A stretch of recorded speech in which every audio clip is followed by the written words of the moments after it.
ሼር አድርጉለትና እንደ እግዚአብሔር መልካም ፈቃድ ከተቻለ ከሱ ጋር አብረን እንቀጥላለን። እግዚአብሔር አምላክ ይፍቀድልን ለሁላችን። እሺ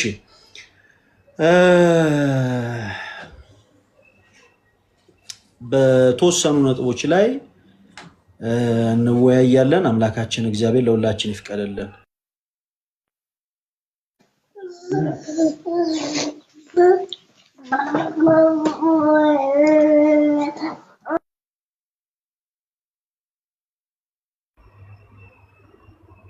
ኦኬ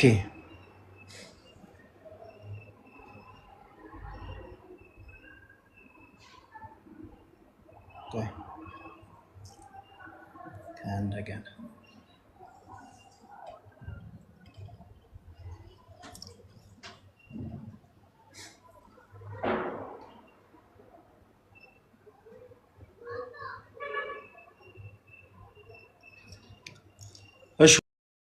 ሁላችሁም በደንብ ሼር አድርጉ። እንደ እግዚአብሔር መልካም ፈቃድ በሚነሱ ሐሳቦች ላይ እንወያያለን። ታሪካኔ ግን እንደ ድል ሆኖ ያገኘኋችሁ እህቶች ወንድሞቼ በጣም ደስ ብሎኛል። መንገድ ላይ ያስቆማችሁ ሰላም ያላችሁ እውነት በጣም ደስ ብሎኛል። እናንተን ስላገኘው በፍቅር በወንድምነትም እንደው ደግሞ ሁላችሁም እንደው አላደለ አይታችሁ ባላ እየሳታልፉ አሉ አንዳንዶች አይተው ባላ የሚያልፉና አይታችሁ ባላ እየሳታልፉ ሰላም ስላላችሁ በጣም በጣም በጣም እናመሰግናለን። አምላካችን እግዚአብሔር ስሙ የተመሰገነ ይሁን። እንደ እግዚአብሔር መልካም ፈቃድ ዛሬ የምናነሳው ሐሳብ እንግዲህ በታቦት ዙሪያ የሚነሱ ሐሳቦችን ምናልባት ትላንትና ስዕላት ላይ ስንወያይ ነበረ እና ስለ ስዕላት ስለ ይቅርታ ማክሰኞ ዕለት ትላንትና እንግዲህ ጉዞ ላይ ስለነበረን ወደ እናታችን ወደ ቅድስት ድንግል ማርያም ገዳም ላይቭም አልገባንም። ማክሰኞ ዕለት ግን በስዕላት ዙሪያ ስንወያይ ነበረ ከፕሮቴስታንት ወንድሞቻችን ጋር። ዛሬ የምናወራው ደግሞ በታቦት ዙሪያ ነው። ነገ ደግሞ በስግደት ዙሪያ እናወራለን። ነገ ደግሞ በስግደት ዙሪያ እንወያያለን። ዛሬ ግን የምንወያየው በታቦት ዙሪያ ነው። በታቦት ዙሪያ በኢትዮጵያ ኦርቶዶክስ ተዋሕዶ ቤተክርስቲያን እንግዲህ ትምህርት ምንድን ነው? ታቦት ምንድን ነው? በቤተክርስቲያናችን ለምንድን ነው የምንገለገልበት? ታቦት ምንድን ነው የሚለውን በደንብ አድርገን እንወያያለን። አንዳንዴ እንደዚህ አይነት ትምህርቶች ለምን ይጠቅማሉ? የኢትዮጵያ ኦርቶዶክስ ተዋሕዶ ቤተክርስቲያን የማታስተምረውን ታስተምራለች፣ የማትለውን ትላለች፣ የማታምነውን ታምናለች ብለው የክህደት ትምህርትን የሚያስተምሩ ሰዎችን የለም ይሄ ስህተት ነው ብሎ ምልከታን ለማስቀመጥ ያመቻል ብቻ ሳይሆን በጣም የሚገርማችሁ ነገር አንድ በጣም ቀላል አርገን የምናየው ነገር ልንገራችሁ። ምንድነው? በተለይ በፕሮቴስታንት ቤተ እምነት ውስጥ ያሉ አማኞች በጣም የሚስባቸው ነገር አለ። ከኢትዮጵያ ኦርቶዶክስ ተዋሕዶ ቤተክርስቲያን በጣም የሚስባቸው ነገር አለ እና ያ የሚስባቸው ነገር እያለ ቤተክርስቲያኒቱን ወደ ማወቅ ያሸጋግራቸዋል ማለት ነው። ለማወቅ ጉጉት ያደርባቸዋል። የቤተክርስቲያኒቱ መሰረታዊ ትምህርት ምን እንደሆነ ለማወቅ ጉጉቱ እያደረባቸው እያለ ይቀጥላል ያ ፍላጎቱ። ከዛ በኋላ በእነዚህ ነገሮች ብቻ የተነሳ በጣም ብዙ ከመንፍቅና ህይወት ላይ የወጡ ሰዎች ወደ ኢትዮጵያ ኦርቶዶክስ ተዋሕዶ ቤተክርስቲያን የመምጣት እንትናቸው ይጨምራል። ለምሳሌ በስራ ጥምቀትን ስናከብር የጌታችን የአምላካችን የመድኃኒታችን የኢየሱስ ክርስቶስን ጥምቀት ስናከብር እንደምታውቁት በጣም በሚገርም ሁኔታ ዝማሬያችን ብዙዎችን ይመስጣል፣ ብዙዎችን ይስባል እና ዝማሬያችንን የሚያዩ ሰዎች አይተው ያው መሳብ ይኖራል። ከዛ በኋላ ቤተክርስቲያኒቱን ለማወቅ እንዲሸጋገሩ ያደርጋቸዋል። እና እንደነዚህ አይነት ፕሮቴስታንቶች ካሉበት አዳራሽ እንዳይወጡ እዛ አዳራሽ ውስጥ ያሉ አንዳንድ ሰነፍ የሆኑ ቃለ እግዚአብሔርን ከማስተማር ይልቅ ሰነፍ የሆኑ አንዳንድ ደካማ የሆኑ አገልጋይነን ብለው የሚያስቡ ሰዎች ጥላቻን ይሰብካሉ። ጥላቻን ብቻ ቶፒካቸው ኦርቶዶክስ ናት፣ ትምህርታቸው ኦርቶዶክስ ናት፣ ግን ጥላቻ ብቻ የተሞላ አድርገው የነዚህ በቃ በኢትዮጵያ ኦርቶዶክስ ተዋሕዶ ቤተክርስቲያን አስተምሮ ተመስጠው ስርዓቷን እንደው ዶግሞዋ፣ ትምህርቷን፣ ቀኖናዋን፣ ትውፊቷን እያንዳንዱ ነገር ማወቅ ይፈልጉ የነበሩትን አማኞች ያው አለደል ሸሸት ለማድረግ ይጠቀሙበታል። ስለዚህ ምን እናደርጋለን? እንደዚህ አይነቱ መርሃ ግብሮች ምናልባት እነሱንም የሚጠቅም አድርጎ ሊረዳ ስለሚችል በተቻለ መጠን በደንብ አድርገን ቤተክርስቲያኒቱ ምን ታምናለች በደንብ አድርገን እንወያይበታለን። ከየት ቤተ እምነት ነው የመጣኸው? ማይኩን ሚዩት አታድርገው ወንድሜ፣ ችግር የለውም። አሁን አንተ ማይኩን ስትከፍት ኤምኬሲ ድምፅ ስለሌለ ችግር የለውም። ማይኩን ሚዩት አታድርገው እና ከየት ቤተ እምነት አልፎ አልፎ የሚረብሽ ድምፅ ስለሚኖር ችግር የለውም። እኛ አይረብሸንም። እኔ ከረበሸኝ ሚዩት አድርገው እልሃለሁ ወንድሜ። እሺ ከየት ቤተ እምነት ነው የመጣኸው? ከኤምኬሲ። ምን አልከኝ? ከመሰረተ ክርስቶስ። እሺ ማን ልበል ስምህን? ይቅርታ ያቪን። ማን አልከኝ? እኔ ያቪን። እሺ ያቪን ወንድሜ። እሺ እንኳን ደህና መጣ ከመሰረተ ክርስቶስ። በጣም ጥሩ። ታቦት በአዲስ ኪዳን አለ ወይንስ የለም? እኔ አለ ብዬ አላምንም። ታቦት በብሉይ ኪዳን እንደቀረ ነው እና በአዲስ ኪዳን ስለ ብሉይ ኪዳን ታቦት አይደለም የጠየቁ። ስለ ምሳሌ ስሰጥ ለምሳሌ መሥዋዕት በአዲስ ኪዳን አለ ወይ ካልኩ፣ አዎ በአዲስ ኪዳን አለ። በአዲስ ኪዳን አለ። የአዲስ ኪዳኑ መሥዋዕት ደግሞ የቅዱስ የሆነው ስጋ ክቡር የሆነው ደሙ ነው። የብሉይ ኪዳኑ መሥዋዕት ግን የብሉይ ኪዳን መሥዋዕት ነው። በላም በበግ በፍሪዳ የነበረ መሥዋዕት ነው። የኔ ጥያቄ በአዲስ ኪዳን ታቦት አለ ወይ?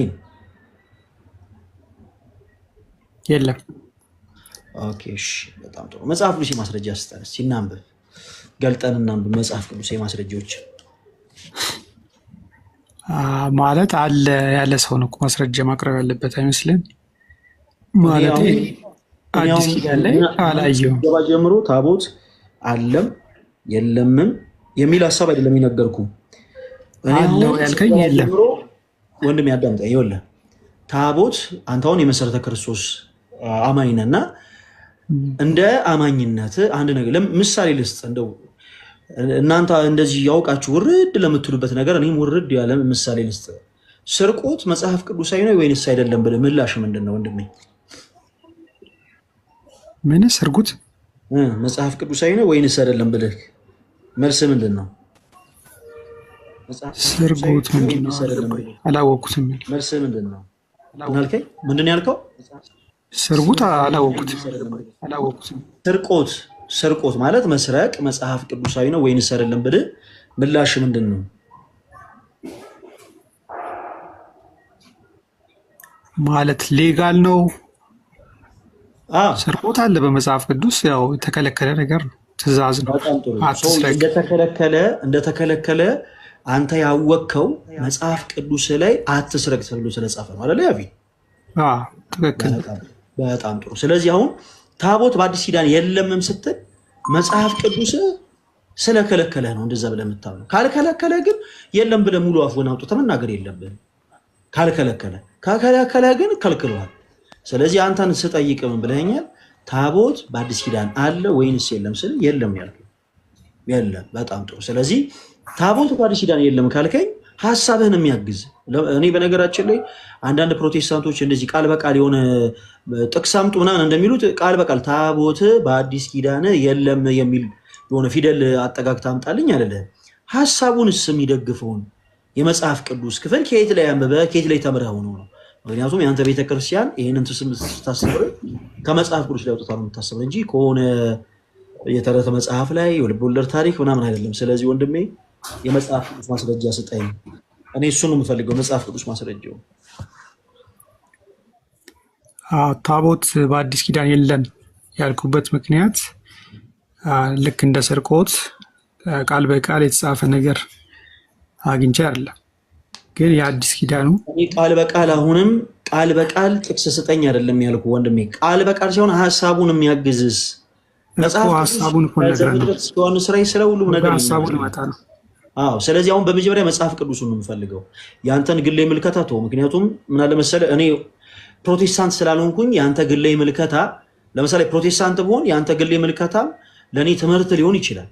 እኔ ግን ፕሮቴስታንት ስላልሆንኩኝ ያንተ ግሌ ምልከታ ለእኔ ተረት ተረት ነው ባጭሩ።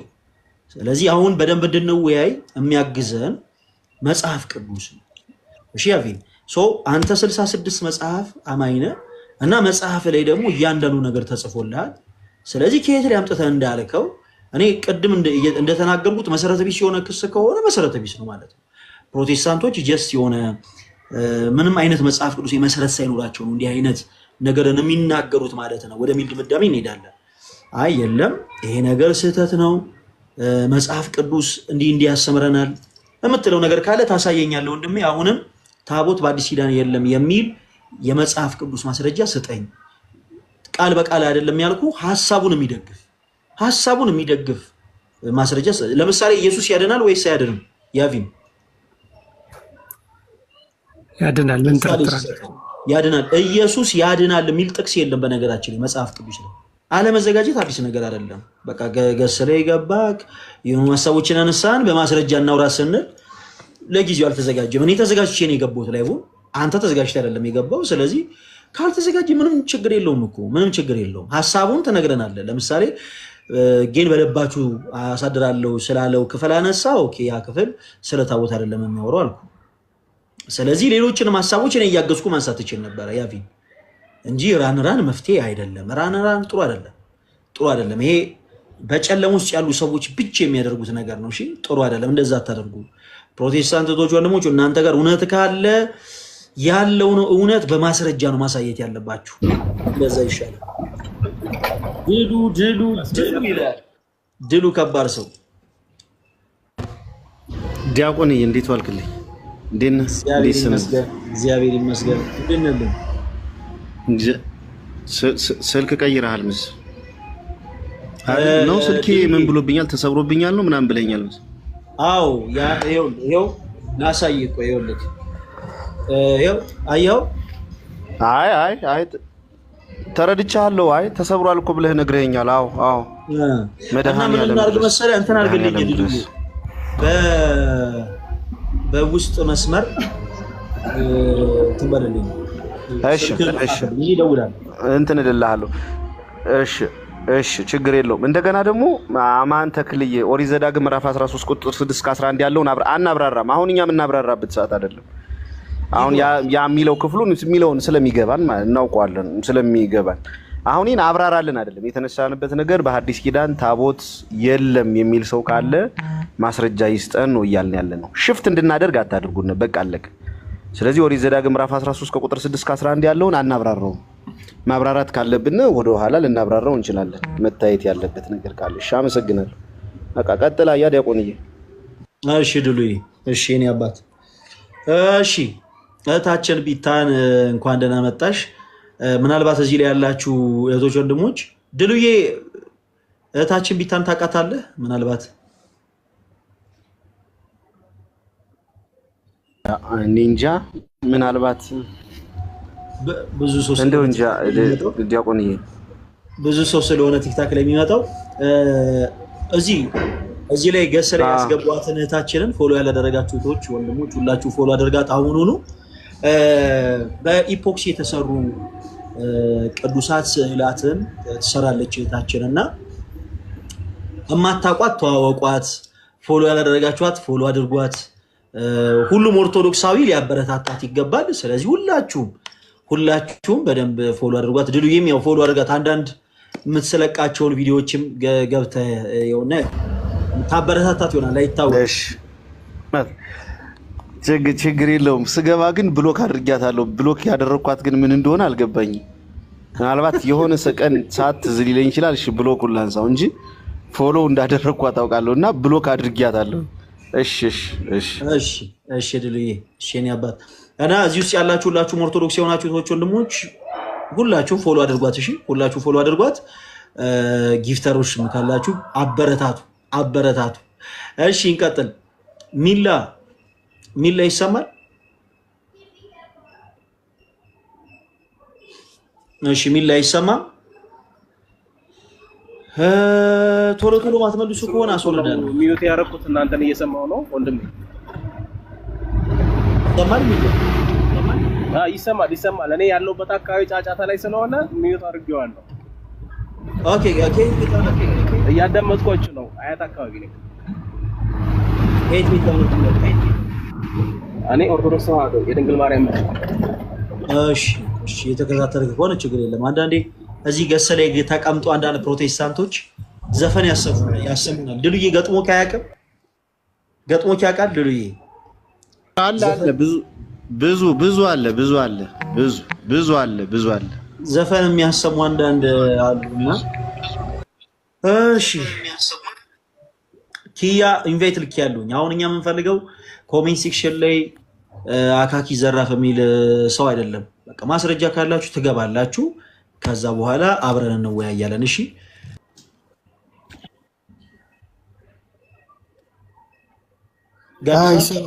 ይሰማል። እሺ ከየት ቤተ እምነት ነው የመጣው? ኦርቶዶክስ። አሁን ለምንድን ነው ሪኩዌስት ይላክልን?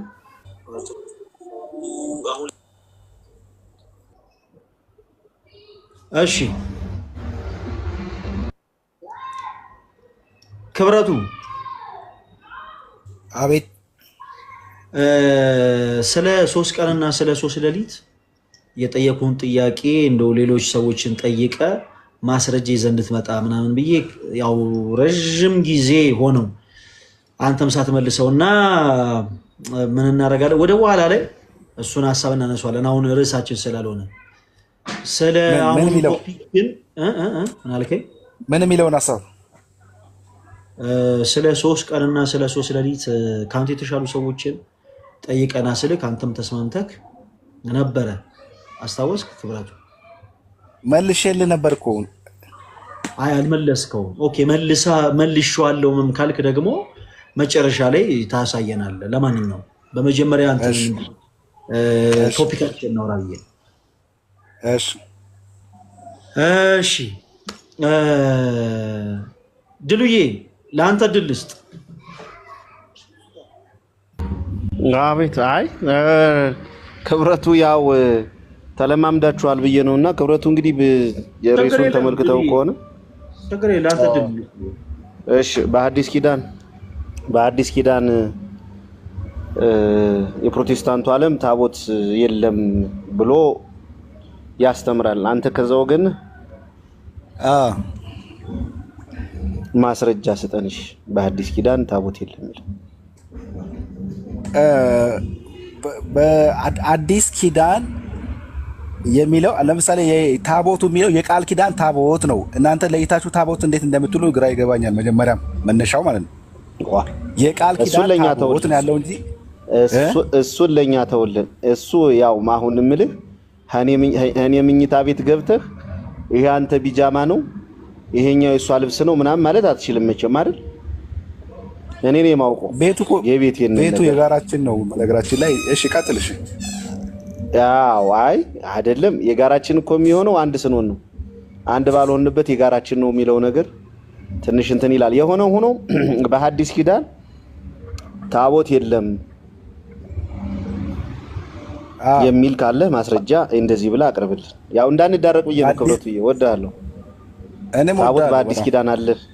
እሺ በአዲስ ኪዳን በነገራችን ላይ በእናንተ አስተምሮ ራሱ 4 ሰዎች የተለያየ መልስ ሲሰጡ አይቻለሁኝ። አንደኛ መምህር ዘነበ፣ አክሊሉ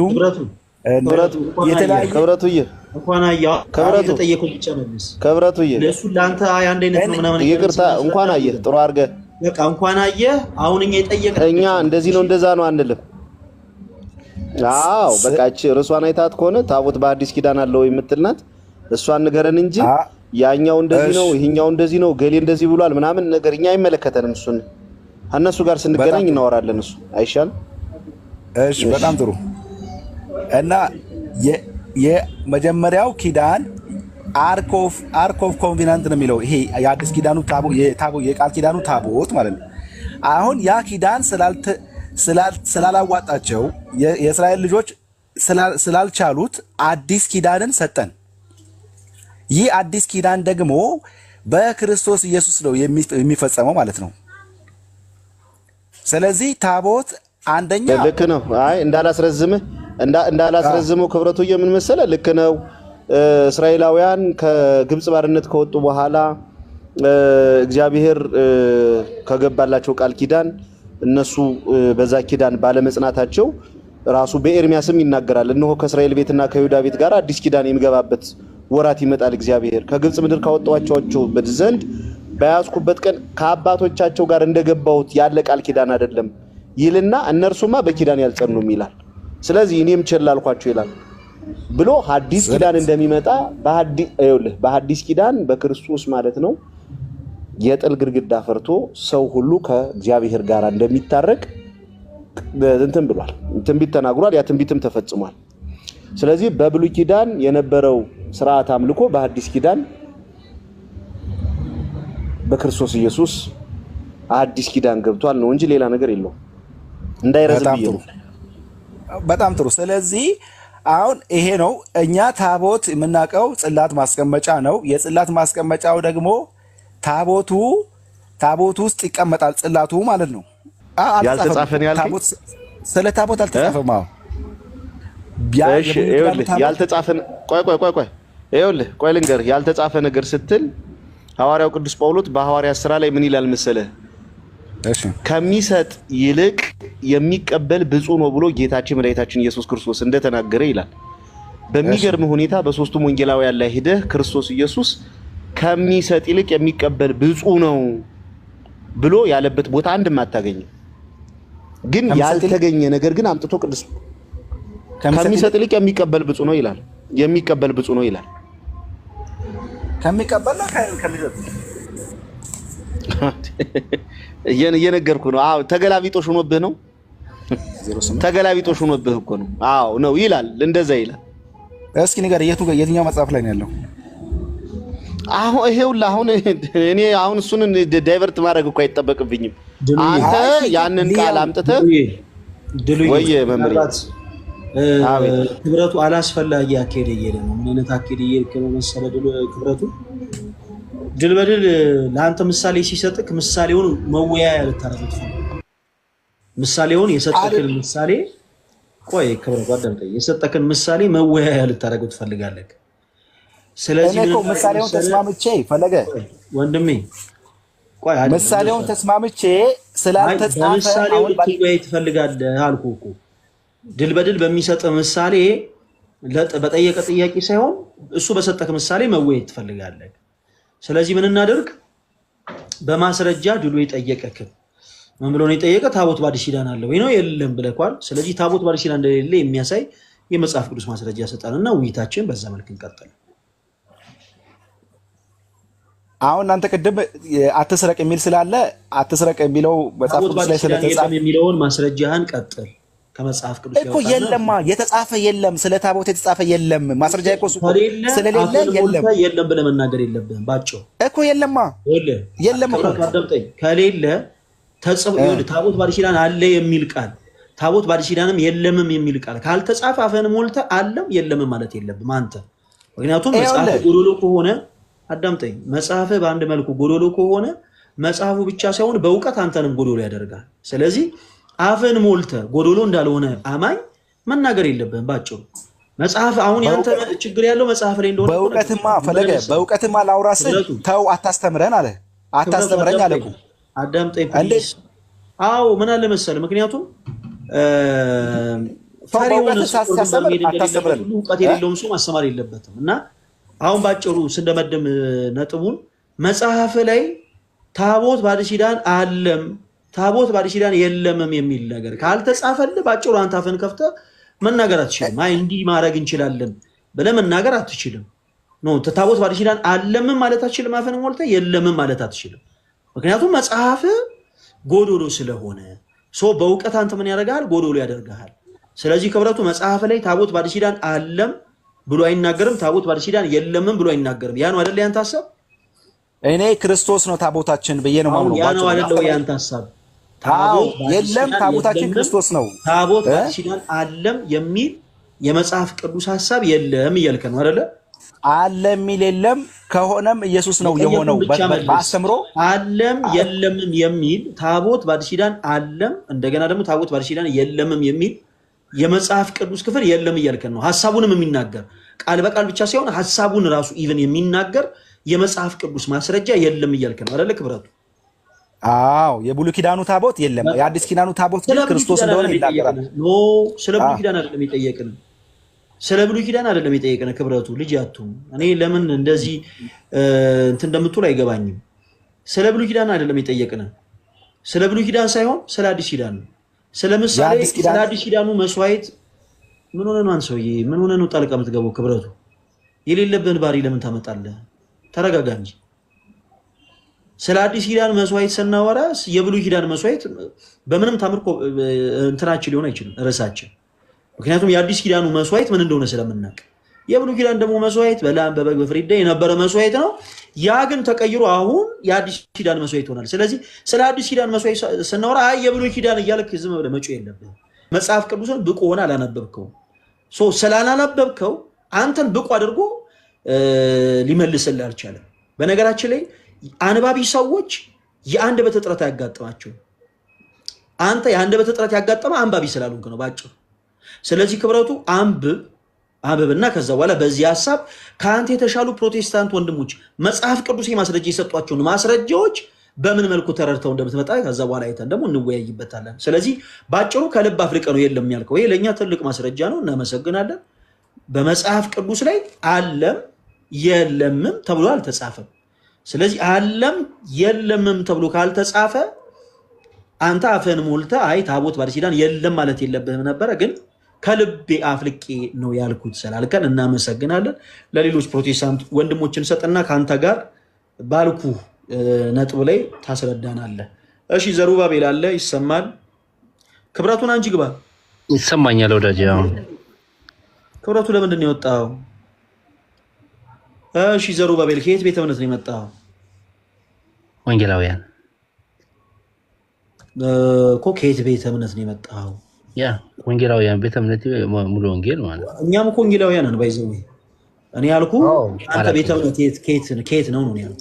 ኦኬ ሙሉ ወንጌል በቃ እንደዛ በለኛ።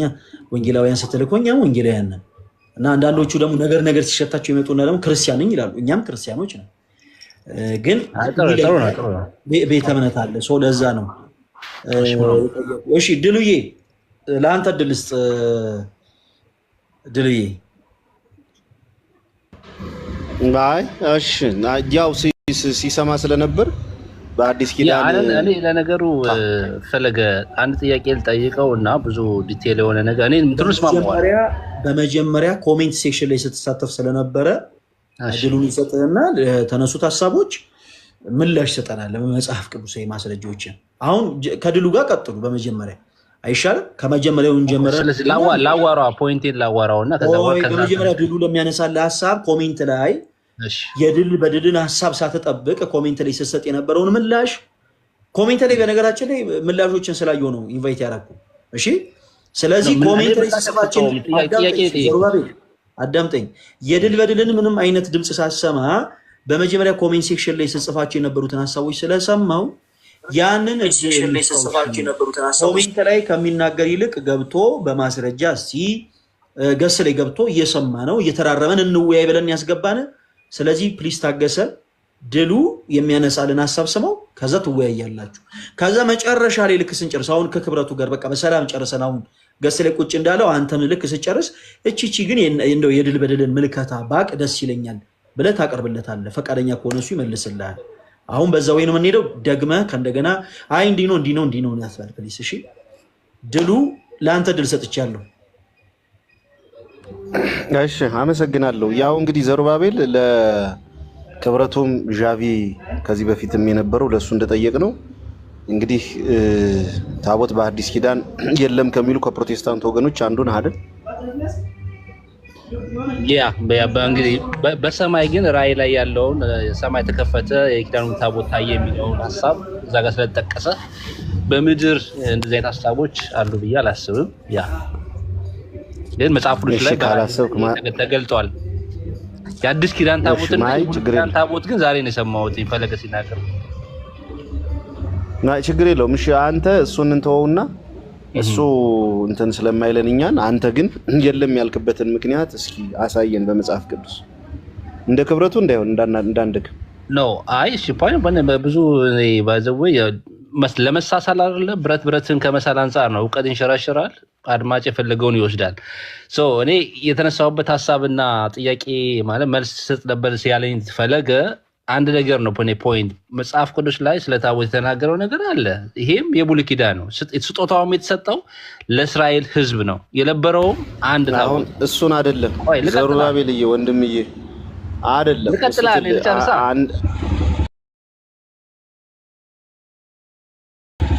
ደግሞ አንድ አይደለም የተሰጣቸው ሁለት ነው የተሰጣቸው። ታቦቱማ አንድ ነው የተሰጠው። ፈለገም እኮ ነገረው ጽላት የተሰጣቸው ለታሪክ አንዱ እዛው እስራኤል ይኸውልህ ታቦቱ ቆይ እንጂ እንስማማ። ቆይ ግድ የለም እያረምን እንሳሳል አይደል?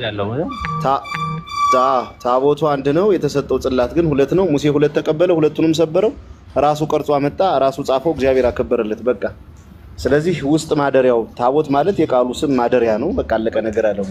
እሱን እንያዝና አሁን በሐዲስ ኪዳን ግን የለም የምትልበትን ማስረጃ ስጠኝ ነው። እሱን እኮ ነው ያው እያብራራሁኝ እኮ ነው መሰረቱን ያን ስናገር እኮ ነው በማለት ላይ ማለት ያንን አያስፈልግም።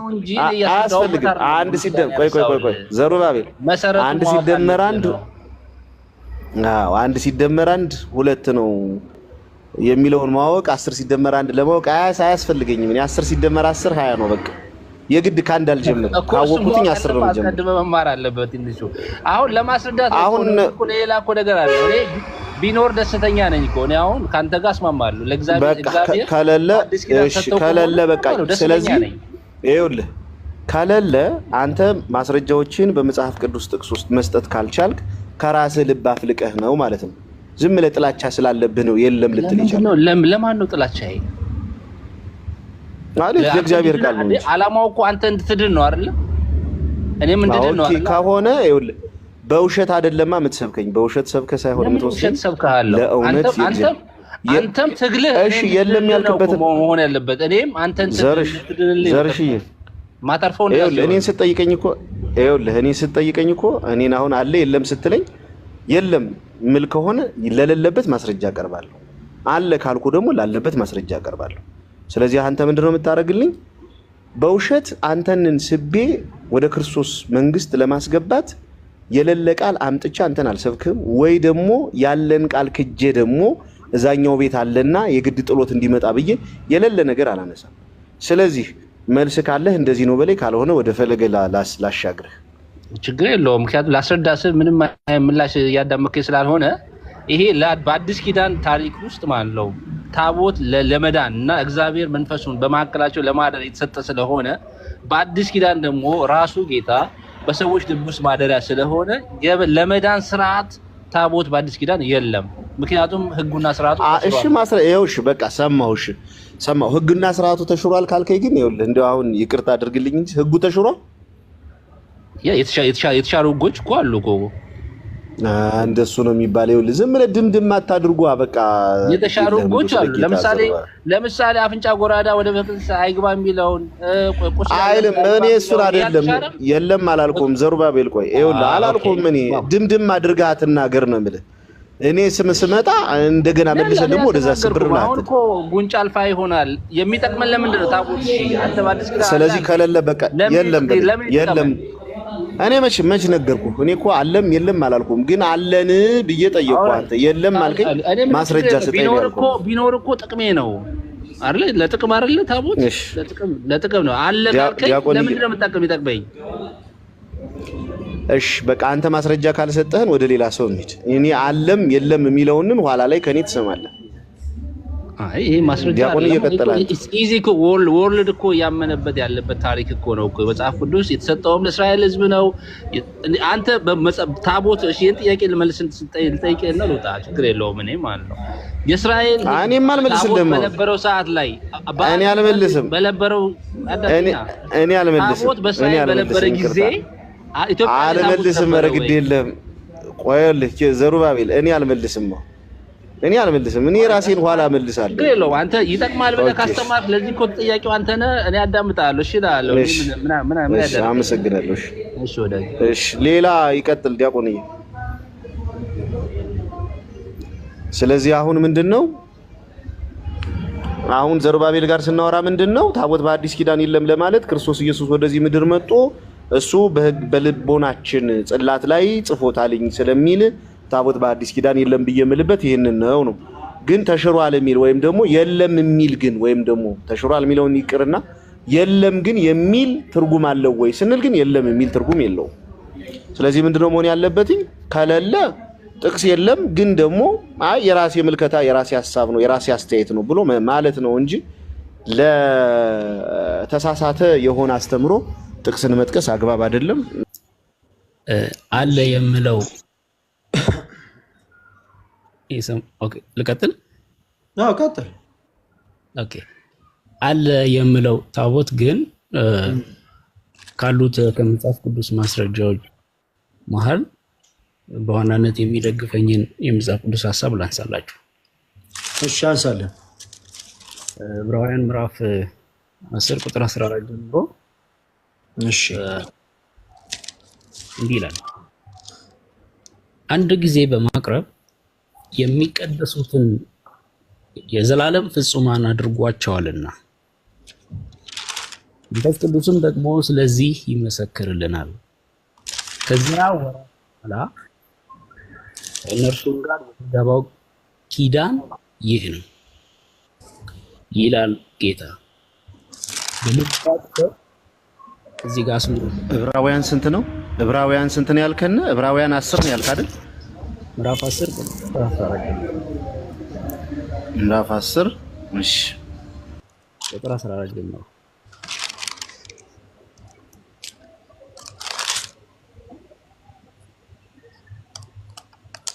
ልቀጥል? አዎ ቀጥል። ኦኬ እሺ ከመጀመሪያው ነባለው። አንድ ጊዜ በማቅረብ የሚቀደሱትን የዘላለም ፍጹማን አድርጓቸዋልና። በደንብ ስሙኝ። አንድ ጊዜ በማቅረብ ስለ ኢየሱስ ክርስቶስ ነው የሚያወራው። አንድ ጊዜ በማቅረብ የሚቀደሱትን የዘላለም ፍጹማን አድርጓቸዋልና መንፈስ ቅዱስም ደግሞ ስለዚህ ይመሰክርልናል። ከዚያም ወራት በኋላ ከእነርሱ ጋር የምገባው ኪዳን ይህ ነው ይላል ጌታ። እንደዚህ ይላል። ይሄንልና በልባቸው ሕጌን እጽፋለሁ በልቦናቸውም እጽፈዋለሁ ብሎ ከተናገረ በኋላ ኃጢአታቸውንና አመፃቸውንም ደግሜ አላስብም ይላል። የዚህም ስርየት ባለበት ዘንድ ከዚህ ወዲህ ስለ ኃጢአት ማቅረብ የለም ይላል። እስከ ቁጥር 18 ድረስ ነው የሚለው የፈለጉት ሐሳብ። ከዚህ ሐሳብ ተነስቼ ወደ ማብራሪያ ወይም ወደ ትርጉሙ ስመለስ ታቦት የሚለው ዳይሬክት ትርጉሙ የጽላት ማስቀመጫ ሳጥን ማለት ነው። ስለዚህ ይሄ የጽላት ማስቀመጫ ሳጥን ወደ ብሉይ ስንወስደው በሙሴ ተሰጠን ነው። ወደ አዲሱ ኪዳን ስንመጣ ደግሞ እዚህ ጋር ዕብራውያን ላይ እንደተጠቀሰው አንድ አማኝ ኢየሱስ ክርስቶስን በልቡ አምኖ የኃጢአት ይቅርታ አድርጎ ኢየሱስ ክርስቶስ የከፈለውን ዋጋ ያንን ለመስዋዕትነት ካቀረበ በኋላ በመንፈስ ቅዱስ መስካሪነት የኢየሱስ ክርስቶስ ወይም የእግዚአብሔር ሕግ በመንፈስ ቅዱስ አማካኝነት በሰው ልብ ውስጥ ይጻፋል። ወይም ያ ሰው በመንፈስ ቅዱስ ምሪት የኢየሱስ ክርስቶስን ሕይወት አዲሱን ኪዳን ይኖር ዘንድ በልቡ ላይ በመንፈሱ ላይ በተጻፈው በዚያ ጽሑፍ ወይም በዚያ ሕግ የምድሩን ኑሮ ክርስቶስን በምድር ላይ ወይም ያንን መንፈሳዊ ሕይወት በምድር ላይ ወክ ያደርጋል። በዚያ አካሄድ ካየነው የአዲስ ኪዳን ታቦት በኢየሱስ ክርስቶስ ያመኑት በእነሱ ልብ ውስጥ የተጻፈ ያ ሕይወት ነው። አለ የምለው እኔ ልብ ውስጥ ማደሪያውን ያደረገ አምላክ ስላለ ነው። ሕጉን፣ ሐሳቡን፣ መመሪያውን በውስጤ አድርጎ ከኔ ጋር ያለ አምላክ ስላለ እኔ ደግሞ የሱን ሕግ ተሸክሜ የምኖር ሰው ስለሆንኩኝ እኔ ታቦት ነኝ። የልቡ ወይም የሐሳቡ የትእዛዛቶቹ መኖሪያ ማለት ነው። ስለዚህ ይሄንን ደግሞ ለሌሎቹ እንዲህ አታድርግ ይሄን አድርግ እያልኩ ክርስቶስ በእኔ የሚኖረውን ህይወት ለሌሎቹ እናገራለሁ ማለት ነው። በዚህ አካሄድ ታቦት አለ የሚለውን በዚህ እንድትረዱልኝ በማለት ነው። ምናልባት ጥያቄ ካላችሁ። እሺ መልካም እንድትጨርስ የፈለኩት አውቄ ነው። ምክንያቱም እኔ ከጠየቅኩት ጥያቄ ጋር ዲያቆንዬ ተመልሼ እገባለሁ። እሺ ድሉኝ። ዲያቆንዬ ተመልሼ እገባለሁ። እሺ እኔ ከጠየቅኩት ጥያቄ ጋር የሚገናኝ ምላሽ አይደለም የመለስክልኝ። ስለ ህግ አይደለም እኔ ያወራሁት። በልባቸው ሕጌን አኖራለሁ። ይሄ ምንም ከታቦት ጋር የሚገናኝ ሀሳብ አይደለም። እኔ ጠየቅኩ ስለ አዲስ ኪዳን ታቦት ነው። የብሉይ ኪዳን ታቦትም አይደለም የጠየቅኩ። ኢቨን ስለ ብሉይ ኪዳንም ታቦት መብራራት አልነበረበት። ምክንያቱም የኔ ጥያቄ ስለ አዲስ ኪዳን ታቦት ስለነበረ አለ አልከኝ። አለ ብለህ ደግሞ ያወራኸኝ በልባቸው ሕጌን ያሳድራለሁ ስለሚከለፍል ነው። እግዚአብሔር በልባችን ሕጉን ስለማሳደሩ ያንን ነገር አወራኸኝ። ምንም አይነት ከጥያቄው ጋር የሚገናኝ መልስ አልመለስክልኝም። ከተረጎምኮም ከየት አምጥተህ ተተረጎምኮ ስለምልህ። ስለዚህ ምን እናደርጋለን? ከመጽሐፍ ቅዱስ ላይ ሐሳቡን የሚያግዝ ታቦት በአዲስ ኪዳን እንዳለ የሚያሳይ የመጽሐፍ ቅዱስ ማስረጃ ስጠኝ ካለ ለሌሎችም ፕሮቴስታንቶች ትምህርት ስለሚሆን ማለት ነው። ምክንያቱም ሌሎቹ የለም ብለው ስለሚያምኑ። እሺ በላብትሽ በላሳየ ነው አለ ብዬ ጀምር ያለውኝ አለ ብዬ እቀጥላለሁ። ታቦት አለ ብዬ ስቀጥል ታቦት በራሱ መሰዊያ አይደለም። የኔ እምነት ይሄ ኦኬ መሰዊያ አይደለም የሚለውን ሐሳብ ከምን ሊያገኘ አይደለም? ልምጣልህ ከምን ሊያገኝ? በመጀመሪያ የጠየቁ መልስልኝ አብትሽ። እንደዚህ ሲሆን ነው አንተ ማረም የምችለው። ከምን ሊያገኘው? መሰዊያ አይደለም ለማለት ምንድነው ማስረጃክ? ምን አበበ? መሰዊያ አይደለም ያልኩት ታቦት እግዚአብሔር መገኛ ፕሬዘንቱን የሚገልጥ ኢንዲኬተር ነው። አገልግሎቱ ምንድን ነበረ ነው? አገልግሎቱ ለምሳሌ በብሉይ ኪዳን የነበረው ታቦት ምንድን ነበር አገልግሎቱ? እግዚአብሔር ፕሬዘንት ነው። እግዚአብሔር መገኛውን በዚያ ይገልጥ ነበረ እንጂ አገልግሎቱ ምንድን ነበረ? አገልግሎቱ ምንድን ነበረ? ታቦቱ ዝም ብሎ ለጌጥ አይደለም የተቀመጠው ሀብትሽ። በብሉይ ኪዳን ቢሆን ያ ታቦት ግን አገልግሎቱ ምንድን ነበረ ሀብታሙ? ያ ታቦት አገልግሎቱ በቤተ መቅደስ ተቀምጦ እስራኤላውያን መንፈስ የሆነው እግዚአብሔር እሱ በቤተ መቅደስ ውስጥ ስማኝ በቤተ መቅደስ ውስጥ አምላካቸው እንደሆነ ሪፕሬዘንት ማድረጊያ ነበር። በሙሴ አማካኝነት እንዳለ ያውቁ ነበር አያውቁ ነበር? እሱን አይደለም የጠየቁ። አገልግሎቱ ምንድን ነበረ? አጭርና ግልጽ እንዴ። የብሉይ ኪዳንን መስዋዕት ምን ላይ ነበር የሚሰው? ለምሳሌ በብሉይ ኪዳን የነበሩት ካህናት ሰውን ለማንጻት መስዋዕት ሲያቀርቡ ምን ላይ ነበረ መስዋዕት የሚያቀርቡት? በቤተ መቅደስ በድንኳን ውስጥ እኮ። ድንኳን ውስጥ እኮ ምን ላይ ነው የሚያቀርቡት መስዋዕቱ? አብትሽ መሰዊያ ካንተኑ ላይ አይደል? መሰዊያው ምንድን ነው? መሰዊያው ምንድነው? አልገባኝ። መሰዊያ ነው እኮ። ከመሰዊያው ውጪ ሌላ ስም የለውም። ምንድነው መሰዊያው? መሰዊያ ነው አትበል እንጂ የልጅ መልስ አትመልስ አብትሽ። መሰዊያው ምንድን ነበር? ኦኬ ወደ ብሉይ ኪዳን አትለፍ ብለኸኝ አንተም ወደ ብሉይ ኪዳን ውስጥ ገብተን አሁን ስላልክ ነው ማስረጃ ስጠኝ ስል የብሉይ ኪዳኑን ምሳሌ ያደረግ። ኦኬ መሰዊያ ምንድነው ስልክ መሰዊያ ነው ያልከኝ። ለማንኛውም ባጭሩ ፕሊስ አንድ ነገር ለሀብታሙ ይሁን ለሌሎች ፕሮቴስታንቶች አንድ ነገር ልንገራችሁ። የማታውቁትን ነገር ፕሊስ አትፈትፍቱ። ፕሊስ እባካችሁ በእናታችሁ። መሰዊያ ማለት ታቦት ነው። ታቦት ማለት መሰዊያ ነው። አለቅ ዛሬ ላይ ተፈጥረ አንተ የግልን ምልከታ የግልን ትርጉም ማስቀመጥ አትችልም። ሲጀመር አንተ ማነህ አለው። እኔ ለምሳሌ እንደዛ የሚባል ነገር የለም ወንድሜ። እኔው ማስረጃህን በአጠቃላይ አንተ ከልብ አፍልቅ የተናገርከው ሐሳብ ነው። አሁን ቀጥል። ስለ አዲስ ኪዳን ታቦት እናውራ። በዚህ ነው ጊዜ ማባከን ስለማልፈልግ። በአዲስ ኪዳን ታቦት አለ ብለኸኛል። የጠየቅኩ እኔ ሳላቀርች አይደለም። ስለ አዲስ ኪዳን ታቦት አውቃለሁ በደንብ ጥንቅቅ አድርጌ። ነገር ግን የመጀመሪያው ፕሮቴስታንት ስለሆንክ አለ ስትል የመጀመሪያው ፕሮቴስታንት ስለሆንክ ለሌሎችም ፕሮቴስታንት አማኞች መልስ እንዲሆን በማስረጃ ስጠኝ። የትኛው የመጽሐፍ ቅዱስ ክፍል ላይ ነው ሐሳቡን ያገኘው ብዬ ጠይቄያለሁ። ስለዚህ ስለ አዲስ ኪዳን ታቦት በማስረጃ አውጣና እናንብባው አንድ ላይ። ኦኬ የቅድሙን ክፍል ላንሳልህ። የቅድሙ ክፍል ስለ አዲስ ኪዳን ታቦት አይደለም የሚያነሳው፣ ስለ ሕግ ነው የሚያነሳው። ሕግን በልባቸው አኖራለሁ አለ። ይሄ ስለ ታቦት አይደለም የሚያወራው። እኔ ጠየኩ ደግሞ ስለ ታቦት ስለ አዲስ ኪዳኑ ታቦት የሚያወራ ማስረጃ ሰጠኝ አብትሽ በልቀጥ። እሺ ልስጥ እንግዲህ የምሰጥህን ማስረጃ የአንተ ማስረጃ ነው ብለህ ለእኔ ልተውልኝ ይገባል። አንተ የአንተ ማስረጃ ነው ሳይሆን ልልህ የምችለው መጽሐፍ ቅዱሱ ስለምንድን ነው የሚናገረው ነው የምንለው። እሺ መጽሐፍ ቅዱሱ ስለምን ይናገራል? አሁን አንተ የመጀመሪያው ፕሮቴስታንት ነህ። ታቦት በአዲስ ኪዳን አለ ስትል የመጀመሪያው ፕሮቴስታንት ነህ። ስለዚህ ያንን ሌሎቹ እንዲሰሙ ፈልጋለሁ። ሌሎቹ እንዲሰሙ ፈልጋለሁ ማለት ኢንቴንሽኑ ምንድነው? እኛ ስንነግራቸው ስለማያምኑ አንተ ይኸው ለምሳሌ ታች አገልጋይ ደምሮ የሚባል ነገር የለም እያለ ነው። እሱንም ኢንቫይት አደርገዋለሁኝ። ስለዚህ አንተ ምን ታደርጋለህ መሰለህ? የእኛን ቃላት እየሰሙ ስላልሆነ ለአንተ ድል ሰጥና በማስረጃ ትመልስልናለህ። በማስረጃ ቅድም የሰጠውን ጥቅስ እንዳደገመው ብያለሁ። ቅድም የሰጠህን ጥቅስ ስለ ህግ ነው የሚያወራው። ስለዚህ ሀብትሽ ታቦት በአዲስ ኪዳን አለ ካልከኝ አሁንም ማስረጃ ስጠኝ ከመጽሐፍ ቅዱስ ላይ ነው ያለው።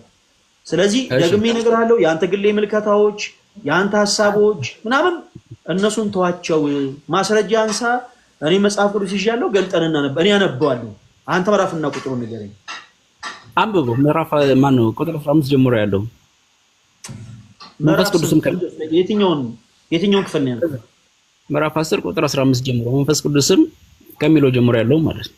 ያ ክፍል ኦኬ፣ ቅድም እኮ ተነበበ እኮ ብራዘር። ምን ለመሰለ ያ ክፍል የሚናገረው ስለ ህግ ነው። የኔ ወንድም አስወራኝ። ስለ ህግ አይደለም፣ ስለ ህግ አይደለም ነው። በቃ ስለ ህግ ነው የሚናገረው ያ ክፍል አይደለም፣ ስለ ህግ አይደለም። ካለዳ ስለ ህግ አይደለም ያወራ።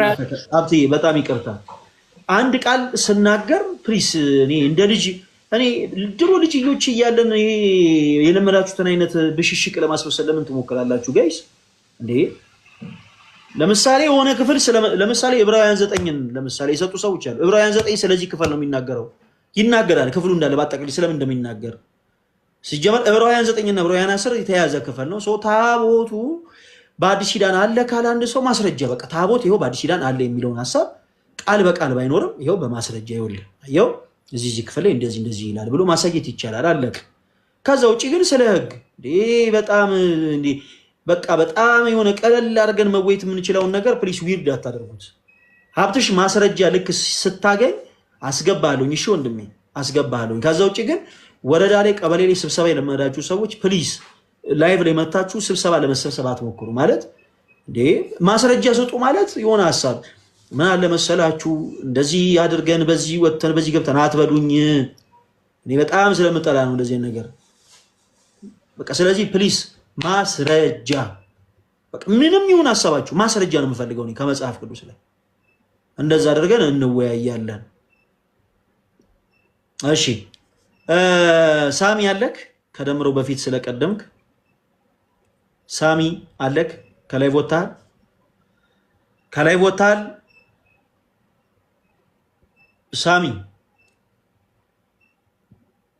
ሳሚ የለህም? እሺ በጣም ከይቅርታ ጋር አስወርዳለሁ። እሺ ቶሎ ማትመልሱ ከሆነ እሺ። ደምረው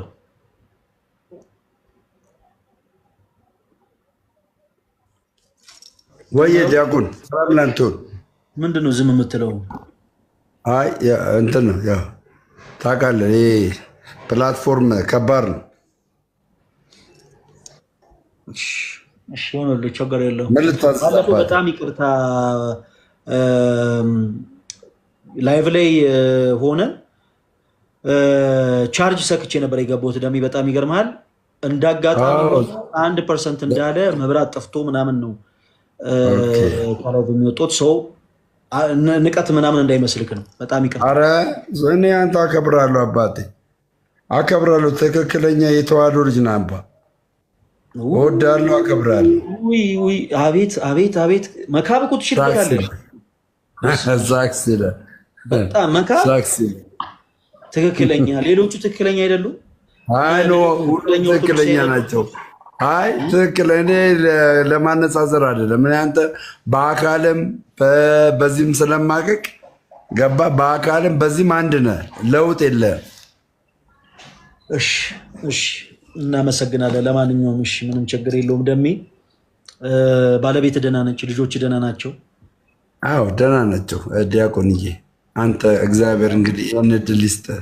እንደዚህ የምትጠየቅበትን እግዚአብሔር ነገራችን ላይ ያመቻችል። በቅርቡ ላገባ ነው ደሜ እና በባለፈው ጂሰስ በጣም ተቀይሜ ያለው ማለት እንዴት ስለኔ እንዴት አታውቅም? ፈለገ አትናቴዎስ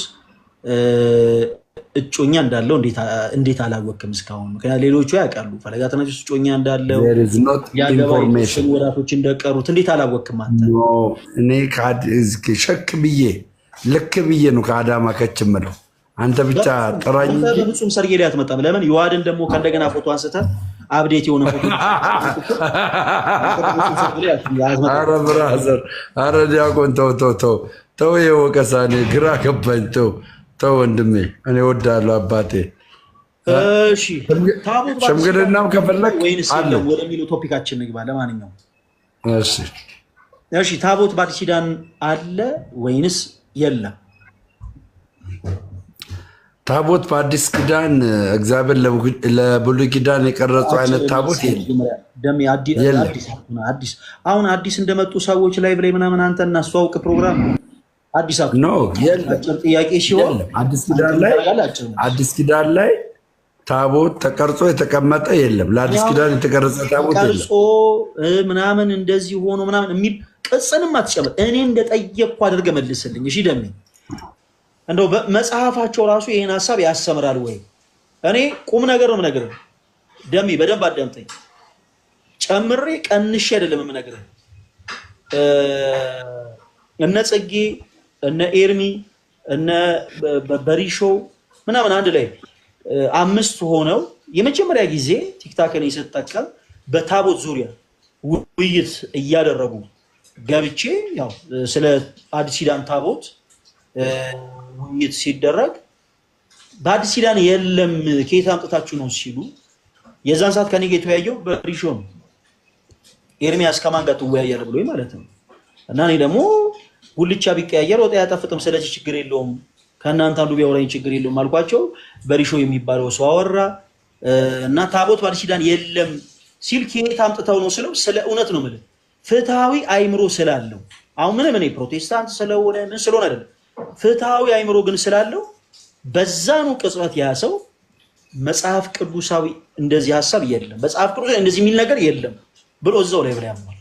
የዛን ሰዓት እኔ ሪከርድ ማድረግ ብችል ሪከርድ አደረገው ነበር። የመጀመሪያ ጊዜ ነው ስጠቀም ቲክታክን እኮ ነገር ነው እኮ አሁን እኮ ረጅም አደረግብኝ። ይኸውልህ እኔ በርሾ ፈለገ እኔን አዳምጠኛ። ሀይ እሺ አንድ ጥቅስ ንገር ያልኩ በደንብ አዳምጠኝ። ታቦት በአዲስ ኪዳን የለም ብለኸኛል። እንደሌለ የሚያሳይ መጽሐፍ ውስጥ ማስረጃ ሰጠኝ። ደም ኦኬ እሺ ታቦት አዲስ ኪዳን ላይ የለም ብዬ የምልክ እኛ በልብ የተጻፈ ጽላት ስለሆነ ማስረጃ ስጠኝ። አንተ ምንም ነገር አትበል። አሁን ማስረጃ ጌታ ነው ስትለኝ ማስረጃ ስጠኝ ማለት ማስረጃ አዳምጠኝ። ይኸው ማስረጃ ሁለተኛ ቆሮንቶስ ምዕራፍ 3 ቁጥር 3 ምዕራፍ 3 ቁጥር 3 እኔ ነኝ የማነበው። ለምን የአንተ ድምፅ ደስ አይልም? እውነት ለመናገር እኔ ያመጣሁትን ራሴ ላንብብ እንጂ ይሄ መጀመሪያ ነው። ይህን ጥቅስ አንብበህ አታውቅም። ለመጀመሪያ ጊዜ ነው ያነበብከው። ኖ ለመጀመሪያ ጊዜ ነው ያነበብከው። ተሳሳታለህ። ሁለተኛ ቆሮንቶስ ምዕራፍ 3 ቁጥር 3 እኔ ራሴ ላብራራው እንዳታብራ አንብበው። አንብብልኝ። ያንተ ንባብ ነው የምፈልገው። አንብበው አብራራ። አዳምጡ። ጥያቄ ጠይቀኛል፣ መልስ ነው የምሰጥህ መልስ በደንብ አድርገህ መቀበል አለብህ። ጻፈው። እስክሪብቶ ወረቀት ካለ ጻፈው፣ ይጠቅማል ለሌላ ጊዜ። እንደዚህ ይላል እናንተም በሕያው እግዚአብሔር መንፈስ እንጂ በቀለም አይደለም በስጋ በሆነ በልብ ጽላት እንጂ በድንጋይ ጽላት ያልተጻፈ በእኛ የተገለገለ የክርስቶስ መልእክት እንደሆናችሁ የተገለጠ ነው። በምን የተጻፈ? በልብ ጽላት። ስለዚህ አዲስ ኪዳን ላይ ቀድሞ የነበረው ታቦት በምን ተሽሮ መጣ? በእኛ ውስጥ ባለ በልብ በተጻፈ ጽላት መጣ። ይሄ ጽላት ምን አይነት ጽላት ነው? በድንጋይ ያልተጻፈ በእኛ የተገለገለ የክርስቶስ መልእክት ስለዚህ ወንድሜ እግዚአብሔር በሕያው በእግዚአብሔር መንፈስ እንጂ በቀለም አይደለ ይላል። በልቤ የተጻፈው ጽላት በእግዚአብሔር መንፈስ የተጻፈ ጽላት ነው። በእግዚአብሔር መንፈስ ሙሴ የተቀበለው ጽላት የተጻፈው በእግዚአብሔር ምሪነት ነው። ይሄንን ተቀበላለህ አትቀበልም? ጥያቄ ስለ ጽላት አይደለም፣ ስለ ሕግም አይደለም። እኔ ጠየቁ ደሜ በጣም በነገራችን ላይ የኮሽታ መንፈስ አለበት። የኮሽታ መንፈስ ብዙ ጊዜ ፕሮቴስታንት አካባቢ አይታወቅም እና ምን ሆነ ነው የምደነግጠው ደሜ? እኔ አሁን የጠየቁ ሌላ ከዛ አንተ ደግሞ ሙድ ውስጥ ገባ። ቸርች ከሰሞኑ የተቀበልክ አይደለም ይመስለኛል። ሙድ ውስጥ ገባና ጭራሽ እኛ ነው እዚሁ በቃ ልሰብከን እንዴ? ጽላት ምንድን ነው? ጽላት ምንድን ነው? ችግር የለም። ጽላትን ፍታል። የድንጋይ ጽላት ምንድን ነው? የድንጋይ ጽላት ምንድን ነው? ፕሮቴስታንት አይደለሁኝም እኔ ፕሮቴስታንት አይደለሁም። ፕሮቴስታንት የሆነ ሰው ነው እየገባ የሚያብራራው ለጠየቁት ጥያቄ። እኔ አዳምጠኝ። እኔ የጠየቁ ስለ ታቦት ነው። ስለ ታቦት ስጠይቅ ስለ ጽላት አታውራኝ፣ ስለ ሕግም አታውራኝ። ታቦት ሌላ ነገር ነው፣ ጽላት ሌላ ነገር ነው። አለቅ። ሕግም ሌላ ነገር ነው። ምንድን ነው የምታወራው? አይ እድሜ ስንት ነው? ምንድን ነው የምታወራው? ኖ እዚህ ጋር በትክክል እየተነጋገርን ነው። ስለዚህ እንደ ትልቅ ሰው ለምን አትመልስልኝ? የእንትን አትበል አልኩህ። ጽላት እኔ ቃሉ የሚለውን ነው የምለው። ቃሉ የሚለው ምንድን ነው? የድንጋይ ጽላት ይላል። ይሄ ድንጋይ ጽላት የነበረው በማ ጊዜ ነው? በሙሴ ጊዜ ነው። ይሄ ድንጋይ ጽላት ላይ ደግሞ ይሄ ድንጋይ ጽላት አትንገረው። ፈለገ አትንገረው። ፈለግዬ እንዳትነግረው ብዬ ነው። ብራዘር ዝም በል አሽዬ። አንቺ ዝም በይ። አንቺ አቀሳስሪ እየዞርሽ ችግር የለውም። ይኸውልሽ እወድሻለሁ። አዳምጠኝ ደምረው። ይሄን ነገር ላርም ምንም ማንም ሰው እኔ ላይ ብላይ ግባ። ማንኛችሁም እኔ ማስጠነቀቃችሁ ነገር ማንም ሰው ፐርሰናል ነገር መናገር አይችልም። አልፈልግም እኔ እንደዚህ ነገር ማንም ሰው አንተ እንድትናገር እድል ስለሰጠው የሆነ ፐርሰናል ነገር እንድትናገር አልፈልግም። ለክብረቱም እድል ስለሰጠው ክብረቱም አንተ ላይ የሆነ ፐርሰናል የሆነ ነገር እንዲናገር አልፈቅድም። ስለዚህ ፕሊዝ እንደዚህ ነገር እረፉ። ይሄ እኛ ትልልቅ ሰዎች ነን እና ማድረግ ያለብንን መናገር ያለብንን ነገር የምናውቅ ሰዎች ነን። በቃ ባጭሩ ለኛ እድሜ አይመጥንም እንደዚህ ነገር ደምረው። ስለዚህ እረፍ። ከዚህም በኋላ እንደዚህ ነገር ፕሊዝ እንዳታደርግ እሺ። አሁን እኔ ጠየቁን በስርዓት መለሰልኝ። የድንጋይ ጽላት አልከኝ። እኔ ደግሞ የድንጋይ ጽላት የሚለው ንብረትነትን ያመለክታል። ኦኬ ጽላቱ የድንጋይ እንደነበረ አርጎ ደግሞ የሚናገርበት ክፍል አለ። የኔ ግን ጥያቄ ደሜ ጽላት ባይሰልፍ ምንድን ነው? በመጀመሪያ እሱ ጽላት ማለት ይሄ ነው ብለህ መልስልኝ። ካወቅ ካላወቅ ኖ ለጊዜው አልተዘጋጀሁበትም። በቃ እሱን ሌላ ጊዜ እዘጋጅበታለሁ። አሁን አንተ አገልጋይ ደምረው ስለተባልክ ብቻ ከሰር ፕሮቴስታንቶች እያዩ ስለሆነ ብቻ ደምረው ይህን ነገር አላውቀውም አለ ተብሎ እንዳይወራ ፈርተህ ዝም ብለህ ማታውቀውን ነገር ፕሊስ አትቀባጥር። ስለ እውነት ነው የምልህ ቁም ነገር። ምክንያቱም ሌላው ባያ አንብበው አንተ አንብበው። ቆይ እኔ ቀባጠርኳ ጽላት ባይሰልፍ ምንድን ነው? በመጨረሻ ጊዜ አልመለስከውም። ከዚህ በኋላ በነገራችን ላይ መለስክም አልመለስክም አልፈዋለሁ። እኔ አልጨቃጨቅም። ከመለስከው መልሰዋል እላለሁ፣ ካልመለስክም እላለሁ። ጽላት ባይሰልፍ ምንድን ነው ደምረው ንገረኝ። ይኸውልህ ጽላት የሚለው ቃል በታቦት ተቀርጾ የተቀመጠ ቅርስን የተጻፈበት በስጢፋኖስ የኔ ትክክለኛ ስሜ ደምሮ አዳምጠኝ። የኔ ትክክለኛ ስሜ እስጢፋኖስ ነው። እስጢፋኖስ ማለት ምንድን ነው ሲባል ስለ ክርስቶስ ብሎ በድንጋይ የተወገረ ምናምን አይደለም የሚባለው። የእስጢፋኖስ ትርጉም ነው የሚባለው። እስጢፋኖስ ማለት በራሱ ትርጉሙ አክሊል ወይም ተክሊል የሚል ትርጉም አለው። ኦ ማይ ጋድ! እኔ እንዴት ነው የድንጋይ ጽላት አልኩህ? እሺ ስነ ስርዓት ያዝ እንጂ እንዴ! ከአዳማ እስከ አዲስ አበባ እንዴት ትጮኻለህ? አዳምጠኝ አንድ ጊዜ። ስለዚህ እስጢፋኖስ ምን ማለት ነው ሲባል እስጢፋኖስ ማለት ስለ ክርስቶስ ብሎ በድንጋይ የተወገረ ስለ ክርስቶስ አምላክነት የመሰከረ ሚስጥረ ሥላሴን ያስተማረ እየተባለ አይደለም የሚተረጎመው። እስጢፋኖስ ማለት አክሊል ወይም ተክሊል ማለት ነው ይባላል። ለምሳሌ ሌላ የማውቀው ልንገርህ። ዮናስ ምን ማለት ነው ሲባል ዮናስ ማለት በአሳ አንበሪ ሆድ ውስጥ ያደር ምናምን አይባልም። ይሄ ገላጭ ነው።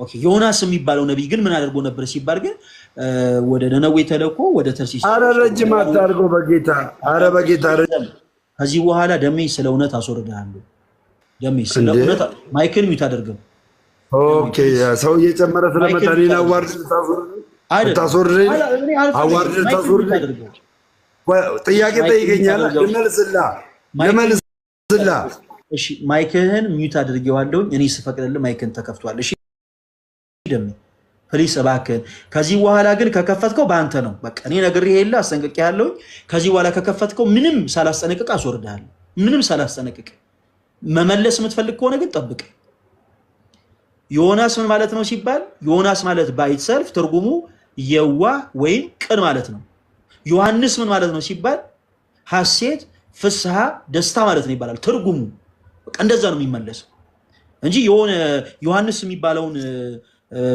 መጥምቅ ወይ ደግሞ ዮሐንስ የሚባለውን ወንጌላዊ አንስተን እሱ ከወንጌላዊ ነው ላይ የጻፈ ምናምን አይደለም እንድትለኝ የፈለኩት እኔ ወደ ቶፒካችን እንመለስ እሺ ደምረው ታቦት ምን ማለት ነው አረ አንተ እንትን ትለኛለህ ትቆላልፈኛለህ ብዙ ነገር ታደርገኛለህ በቃ በፊት ነው ወይ በደቂቃ አስጠኝ እሺ እንደዛ ከሆነ ለነገር ታቦት ምን ማለት አቡሽ አመሰግናለሁ አቡሽ ኖዳ ቴንክ ዩ የተዋህዶ ልጅ አመሰግናለሁ ወይኔ እሺ ኦኬ እሺ ፈለገኝ ታቦት አንተ ታውቀዋለህ አንተም ትረዳዋለህ ታቦት ማለት በቃ ምን ማለት እኮ የተጠየቁት ልመልሳ ታቦት ሲባል አሁን በብሉይ ኪዳን የእግዚአብሔር ማደሪያ ነው ታቦት ስላለ እግዚአብሔር በዛ ታቦት ላይ የሚገኘው የእግዚአብሔር ማደሪያ ነው እንደገና ታቦት መገለጫ ነው የማ መገለጫ ነው በዚህ እግዚአብሔር አለ ተብሎ የሚገለጥበት መገለጫ ነው ታቦት ልክ ነኝ ወንድሜ ኦኬ አንዱን ምላሽ መልሰልኛል በጣም ጥሩ ነው በጣም ጥሩ ነው ግን ይሄ ብቻ አይደለም ታቦት ይሄ ብቻ አይደለም ምናልባት በአገልግሎቱ ደግሞ እናወራ እሺ የታቦት አገልግሎቱ ለምሳሌ በብሉይ ኪዳን የነበረው ታቦት ምንድን ነበር አገልግሎቱ ደሜ ያ በብሉይ ኪዳን የነበረው የታቦቱ አገልግሎት የእግዚአብሔር ማደሪያ ከመሆኑ የተነሳ ሰዎች በኃጢአታቸውም በየትኛውም ሁኔታ ወደ እግዚአብሔር ለመቅረብ ምልክት የሆነ ነው ምልክት ስፍራ የተገኘበት ነው መገለጫ የሆነበት ቦታ ነው አገልግሎት አይደለም ምልክት በነገራችን ላይ አገልግሎት አይደለም ደሜ እኔ ዴይ ቱ ዴይ አገልግሎቱ ማደሪያ ነው አልኩ እኮ አገልግሎቱ ማደሪያ ነው በነገራችን ላይ ግን ፈለገዬ በጣም ቴንኩ እሱ ውስጥ ያለች ኦርቶዶክሳውያን የእውነት ሁላችሁንም ይቅርታ የእውነት ሁላችሁንም እንድጠሉኝ አልፈልግም እግዚአብሔር ምስክሬ እንድጠሉኝ አልፈልግም አስቀይሜያችሁ እኮ እግዚአብሔር ምስክሬ ይቅርታ አድርጉልኝ በቃ እሺ ሁላችሁንም እዚህ ያላችሁ በቃ የእውነት እናንተ ተሳድቤ መስሎ ከታያችሁ ሁላችሁንም ይቅርታ አድርጉልኝ በቃ ፕሊዝ በየርኩበት ቦታ ሁሉ እንደ አንድ አጋንንት አትመልከቱኝ እኔም ኢትዮጵያዊ ወንድማችሁ ነኝ እና ይቅርታ እሺ ሁላችሁ የድራፍት ምልክት ታደርጋላችሁ ምን ግን በቃ ሶሪ እሺ አስቀይሜያችሁ ከሆነ ይቅርታ በቃ እሺ አስቀይሜያችሁ ከሆነ ይቅርታ አድርጉልኝ ፕሊዝ ገና ልወያይ በጌታ ልወያይ ቴንሽን አታርጉኝ እኔ ወንድማችሁ ነኝ በእውነት በቃ ይቅርታ በቃ እንጂ በትምህርት ልዩነት እኮ አሁንም እየተነጋገርን ነው ከዛ ውጭ ግን አስቀይሜያችሁ አሳዝኛችሁ በንግግር የተከፋችሁ ሁላችሁም ይቅርታ ሁላችሁንም ማለት ነው ገባችሁ ግን በትምህርት ልዩነት አሁንም እየተነጋገርን ነው ዲያቆን አለ ይላል እኔ የለም እላለሁ አያችሁ ይሄ አሁን ጥላቻ አይደለም ይቅርታን እንደፊት አታርዝመው ደሜ በመድኃኒዓለም በቃ እኔ ትጨርሳለህ ብያየው አንተ ምንም ልታቆም አልቻልክም እንደ በርና ይኸውልህ አሁን ወደ ቶፒካችን ስንመለስ ወይ መቤቴ ማርያም ታቦት በቃ አንድ ቁጥር እየጻፈልን ሊናገር ነው ሳይ አንድ ቁጥር እየጻፈልን አይ ዲያቆን አንሰላፊ ሊናገር እያለ ነው እኮ ነው የምልህ ዲያቆን አሹን የሚያስገቡት እኮ ድል ልሰጥ ነው ደሜ ታቦት ምን ማለት ነው ጽላት ምን ማለት ነው የሚለውን ጠይቄ ካለውኝ ስለ ጽላት ምንም አልመለስክልኝም ስለ ታቦት ግን የተወሰነ መልሰልኝ ለምን አልመለስኩልኝ ወደ ቆይ አዳምጠኝ ኖ እንዴ መልሼልሃለሁ አይደለማ መልሽላለሁ። ስለ ጽላት በድንጋይ ላይ የተቀረጸ የተጻፈ ብዬ መልሽላለሁ። መልሽላለሁ። በእናትህ እኔ ደምረው እኔ በመሰረቱ እኔ እንዳንተ አይነት ድምፅ እኔ በህይወቴ በጣም ብዙ ሰው እየገባ ገሰሪት ወይቶ ያውቃል። እንዳንተ አይነት ድምፅ ግን እኔ እግዚአብሔር አምላክ እኔ በምን አይነት እኔ በጣም እንደማመጥ ደም በመዳን እሺ አዳምጠኝ። ታቦት በአዲስ ኪዳን የለም ብለኛል። መጽሐፍ ቅዱስ የማስረጃ አንሰጠኝ። አሁን ስለ ጽላት አላወራውክም፣ ስለ ህግ አላወራውክም፣ ስለ ታቦት ነው። ሶ በብሉይ ኪዳን ስላለው ታቦትም እንዳታወራኝ። ምክንያቱም የብሉይ ኪዳን በቃ የብሉይ ኪዳን ነው። አንድ ሁለተኛው ደግሞ የኢትዮጵያ ኦርቶዶክስ ተዋሕዶ ቤተክርስቲያን የብሉይ ኪዳን ታቦት የላትም። እኔ ከአንተ ማወቅ የምፈልገው ስለ አዲስ ኪዳኑ ታቦት ነው እና የለም ብለኛል። እና ፕሮቴስታንት ወንድሞቻችን በየትኛው የመጽሐፍ ቅዱስ ማስረጃ የለም እንዳሉ ማወቅ እፈልጋለሁ። አገልግሎቱ ምንድን ነው ካልከኝ የመጀመሪያና ዋነኛው አገልግሎቱ የእግዚአብሔር ማደሪያ መሆኑ ነው። ዋነኛ አገልግሎቱ ከዛ ውጪ ሊቀ ካህኑ ነው። ታቦቱ ባለበት ሊቀ ካህኑ ብዙ ነገሮች የሚሰራው ምን አይነት ስራ? ታቦቱ ስላለ ሊቀ ካህኑ የሰውን ኃጢአት በየሳምንቱም በየቀኑም በየዓመቱም በታቦቱ ፊት ምን ይል ነበረ? ያቀርብ ነበረ። ታቦት ላይ ይሰዋ ነበር ማለት ነው። ታቦቱ መሰዊያ ከሆነ መስዋዕት ማቅረቢያ ነበር ማለት ነው። ኖ አሁን ካልከኝ አዲስ ኪዳን ላይ ልመጣ ነው። ስለዚህ መሰዊያ የሚቀርብበት ላይ አላደረም። ገና ለገና እንደዛ ይላል ብለህ ሌላ ነገር ውስጥ አትግባ። በቀጥታ አስረዳኝ። ካህኑ በቤተ መቅደስ ውስጥ ገብቶ ለኃጢአት ስርየት የሚሆነውን ምን ይዞ ይቀርባል? በታቦቱ ምን ይዞ ይቀርባል? መሰዊያው ታቦቱ ላይ አይደለም። መሰዊያው ታቦቱ አይደለም። ገና ለገና ትክክለኛ ጥያቄዎችን በዛና በዚህ አድርጎ ይጠይቀኛል በሚል ፍራቻ ብቻ ነገሮችን ወደዛና ወደዚህ ባታደርጋቸው መልካም ነው። ይኸውልህ ተረጋጋ። እየጠየቅኩ ያለው ስለ ብሉይ ኪዳን ነው። ስለ ብሉይ ኪዳን የእግዚአብሔር ማደሪያ ነው አልከኝ። በአዲስ ኪዳን ደግሞ የእግዚአብሔር ማደሪያዎች እኛ ሆነናል አልከኝ። ስለዚህ ተተካክቷል እያልክ ነው። ሶኔ ምን አደረግኩኝ? ወደኋላ መለስኩና በብሉይ ኪዳን ምን ነበር አገልግሎቱ? ስለ አንድ የእግዚአብሔር ማደሪያ፣ ሁለት የሊቀ ካህኑ በየሳምንቱም በየዕለቱም ይሁን የመስዋዕቱን ደም ይዞ የሚገባበት ምኑ ጋር ነው? በምኑ ነው የሚያቀርበው? የመስዋዕቱን ደም የመስዋዕት ደም ይዞ ይገባል አይገባም? ሊቀ ካህኑ በመሰዊያው ፊት ግን መሰዊያ ያደረገው ከቤተ ክርስቲያኑ ውጪ ነው አይደለም? መሰዊያ ያለው የታረደውማ ከበር ውጪ ነው። ከዛ ግን ይዞ ደሙን ምን ያደርጋል? ምኑ ላይ ያቀርበው? ምኑ ላይ በታቦቱ ፊት ይቀርባል። የተሰዋውን እንትን ምኑ ላይ ነው የሚያቀርበው? ደም ምኑ ላይ ያደርገዋል? ታቦቱ ላይ ሄዶ ነው እንትን ነው እንጂ ታቦቱ ላይ ይታረዳል ግን አይደለም። ታቦቱ ላይ ይታረዳል አይደለም ያልኩ። ውጪ አርዶ ይዞ ገብቶ ግን ታቦቱ ላይ ምን ያደርገዋል? አሁን ይፈትትበታል አለ። ምክንያቱም ይፈትትበታል አለ። ያቀርበዋል አያቀርበውም? በቃ በታቦቱ ፊት ያቀርባል። የሰውየውን ኃጢአት ደሙን ይዞ ታቦቱ እዚህ ጋር በታቦቱ ፊት ያቀርባል፣ ይጸልያል። ስለዚህ ታቦቷ ምን አይነት አገልግሎት እየሰጠ ነው በዚህ ሰዓት ላይ? እቺ መልስ እሺ፣ አዳምጥ። እሺ፣ ታቦቱ ከእግዚአብሔር መገኘት የተነሳ ሊቀ ካህኑ ላይ በተሰጠው ስልጣን ደሙ ይቀርባል፣ ሊቀ ካህኑ ይጸልያል። ከዛ በኋላ ይሆናል። ደሙ ምኑ ላይ ነው የሚቀርበው? ታቦቱ ባለበት ነው። ታቦቱ ላይ ደሙ ይቀርባል። እግዚአብሔር መስዋዕቱን የሚቀበለው ከምኑ ላይ ነው? ታቦቱ ባለበት ነው የሚቀበለው። ታቦቱ ባለበት። ስለዚህ ታቦቱ መስዋዕቱን ያቀርባል ማለት ነው። መስዋዕቱ የሚቀርበው በታቦቱ ላይ ነው ማለት ነው። የተሰዋው እኮ ታቦቱ ምንም የሚያደርገው የለም እኮ እግዚአብሔር ነው እኮ የሚቀበለው። ታቦቱ ምንም የሚሰራው ነገር የለም። ደምረው ለማይሆን ነገር አትቀባጠር። ታቦቱ በቀጥታ መስዋዕቱ ይቀበላል አላልኩም። የሚቀርበው መስዋዕቱ ለእግዚአብሔር ነው። ዞሮ ተው እንጂ ይሄንን እንኳን እኔ አንተም ገብተዋል። እኮ ያለሁት ታቦቱ ለእግዚአብሔር የሚቀርበውን መስዋዕት ማቅረቢያ ነው አይደለም? ወደ እግዚአብሔር የሚቀርበውን መስዋዕት እዛ ታቦቱ ያለበት ቦታ ላይ ደሙን ሊቀ ካህኑ ይረጨዋል ነው የሚለው። ይረጫል። ምኑ ላይ ሊቀ ካህኑ ይረጫል። ምኑ ላይ እንግዲህ ይረጫል ነው የሚለው። ታቦቱ ላይ ነው የሚረጨው ልበልሽ። ስለዚህ ታቦቱ ላይ ይረጫል። ያ ታቦቱ ላይ ከተረጨ በኋላ እግዚአብሔር የሕዝቡን ኃጢአት ምን ይላል? ከዛ ይቅር ይላል። በጣም አሪፍ። ልክ ታቦቱ ላይ ምን ካለ በኋላ ከረጨ በኋላ ይቅር ይላል እግዚአብሔር። ስለዚህ ያ ታቦት አገልግሎቱ ምን ሆነ ማለት ነው? መስዋዕት ማቅረቢያ ሆነ ባጭሩ። መሰዊያ ግን አልሆነም።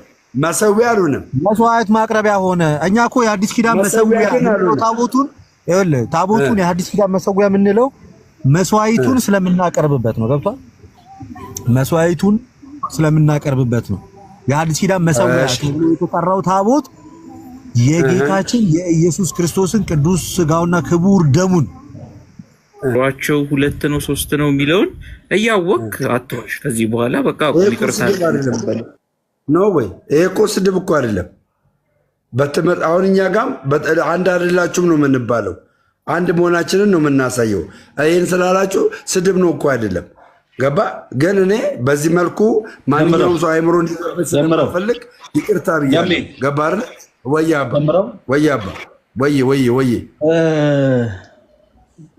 አንድ ነን እኛ እናንተም ልክ እንደዛው ተከፋፈላችኋል ምናምን ላልከው፣ በመሰረቱ የኢትዮጵያ ኦርቶዶክስ ተዋሕዶ ቤተክርስቲያን ለአንተም ለሁሉም ነው የምናገረው። የኢትዮጵያ ኦርቶዶክስ ተዋሕዶ ቤተክርስቲያን አንድ ትምህርት ነው ያላት፣ አሐቲ ቤተክርስቲያን ናት። የሰዎች መረዳት ምንም ሊሆን ይችላል። ቤተክርስቲያኒቱ ግን ትምህርቱ አንድ ነው። ምሳሌ ልስጥህና ለምሳሌ እኔና ልደት ቲክታክ ላይ በአንድ ትምህርት የተለያየ አይነት ቪዲዮ ሰራ፣ የተለያየ አይነት። ከዛ መስራት ብቻ ሳይሆን በላይቭም ተገናኝተን እንዴት ስላለ አንተ እንዴት ስላለ ዝምበል ተባባልን። በጣም የሚገርም ነገር ሁለታችንም ለተነጋገርናቸው ንግግሮች ንስሐ የምንገባው በተመሳሳይ ንስሐ አባት ነው። ቅዳሴ የምናስቀድሰው በአንዲት ቤተክርስቲያን፣ የተለያየ ግን ዲኖሚኔሽን የለንም።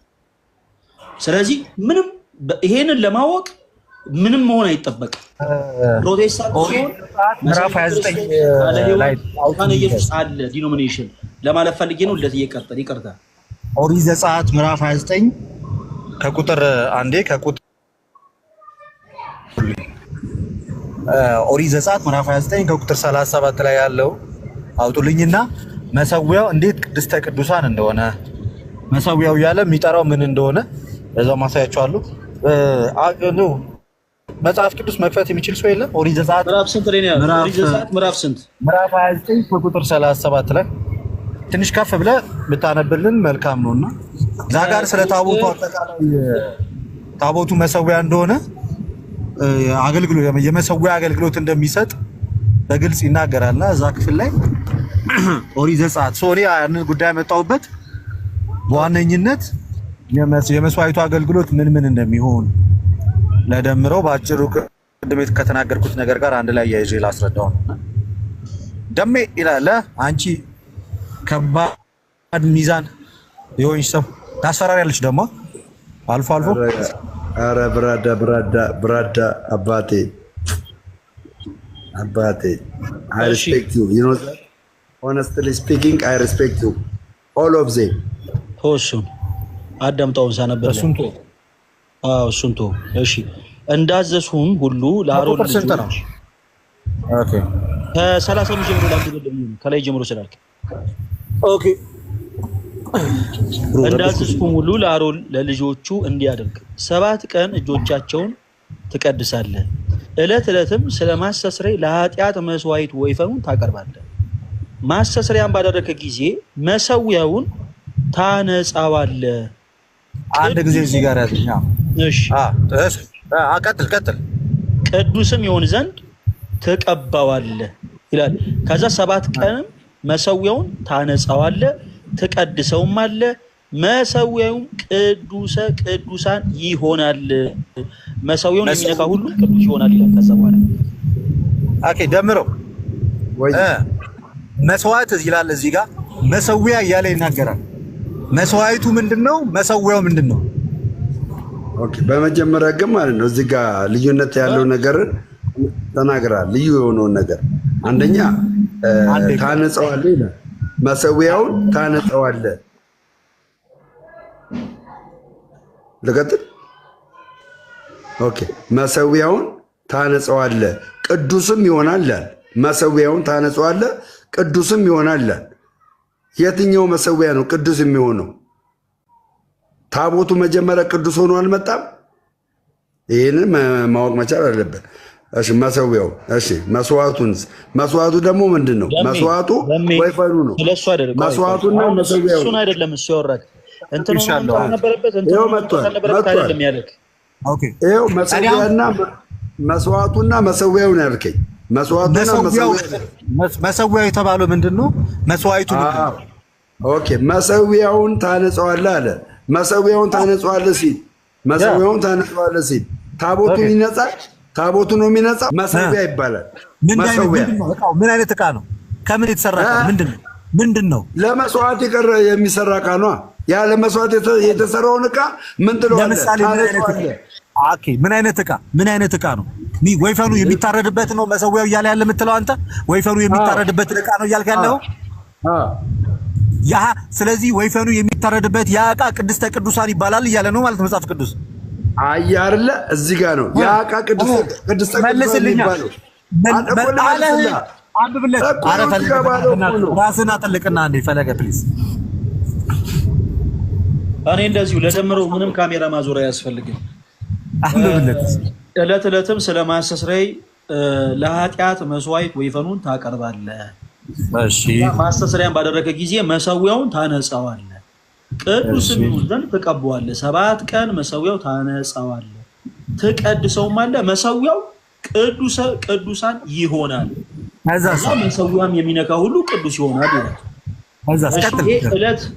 ልደትዬ አንድ ጀምሮ ያላወቀው ነገር ይሄ ነገር ዕለት የሚደረግ ነገር አይደለም። ለአመት ከተሰጠ በኋላ ይሄንን መሰዊያ ከተዘጋጀ በኋላ ቅዱስ እንዲሆን አምላካችን እግዚአብሔር የተናገረው ትእዛዝ ነው። ከዛ ዕለት ለሚያቀርበው መስዋዕት ያንን የተዘጋጀውን መሰዊያ ቅዱስ ይሆን ዘንድ አንድ ጊዜ እንዳዘዘው ነው የሚያሳየው እንጂ ዕለት ኖ ይላል ማለት አይደለም። 36 አንብብ ምን ይላል? 36 ዕለት ስለማስተስረያ ለኃጢአት መስዋዕት የሚቀርብ መስዋዕት ማለት ነው። ዕለት ወይፈኑን ታቀርባለህ። ዕለት የሚቀርብ እኮ በአራት ነጥብ አይዘጋም። ይቀጥላል። ቀጣይነት አለ። በሁለት ነጥብም ይሁን ቀጣይነት አለው። ዕለት ነው የሚለው መሰዊያው ዕለት ነው በደም የሚቀባው። ካፈርኩ አይመልሰኝ እኮ ነው። አሁን እኮ አንተ ታቦት በአዲስ ኪዳን የለም የሚለውን ማስረጃ ለመስጠት ስትል ራሳችሁ ናቸው የገባችሁ። አሁን ችግር የለውም። አራት ነጥብ አልዘጋም። እሺ ዕለትም በደንብ አዳምጠህ ዕለትም ስለማስተስረይ ለኃጢአት መስዋዕት ወይፈኑን ታቀርባለህ ይላል። በቃ የሚያይለው ስለ ወይፈኑ ነው። ከዛ በኋላ ማስተስሪያም ባደረከ ጊዜ ባደረክ ምን ማለት ዲያቆን ይቅርታ፣ ባደረክ ጊዜ ማለት ይሄ ወይፈኑን ባቀረብ ጊዜ ማለት አይደለም። ወይፈኑን እኔ ፕሮቴስታንት አይደለሁም። እኔ እንዳብራራለህ ለምን ትጠብቃለህ? ደሜ ቃሉ ነው የምልህ። ባደረክ ጊዜ ማለት ደምረው በጣም መሰረት ይችላል። ደምረው አንዴ ሚስ ያደረገው ነገር ምን እንደሆነ ታውቃለህ? ፈለገ አላነበበም። ደምረው መጽሐፍ ቅዱስ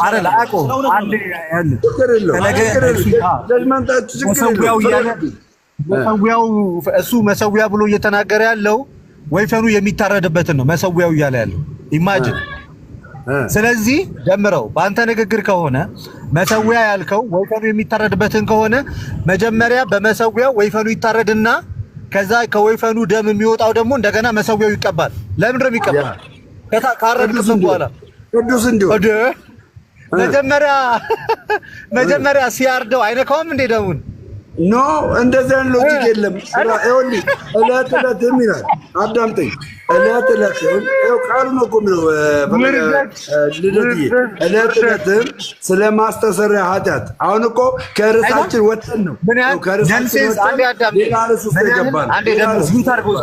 አንዴ ሚውት አድርግ እስኪ። ይኸውልህ ነንሴንስ የሆነ ነገር እንዳወራህ እዚሁ ልንገርህ።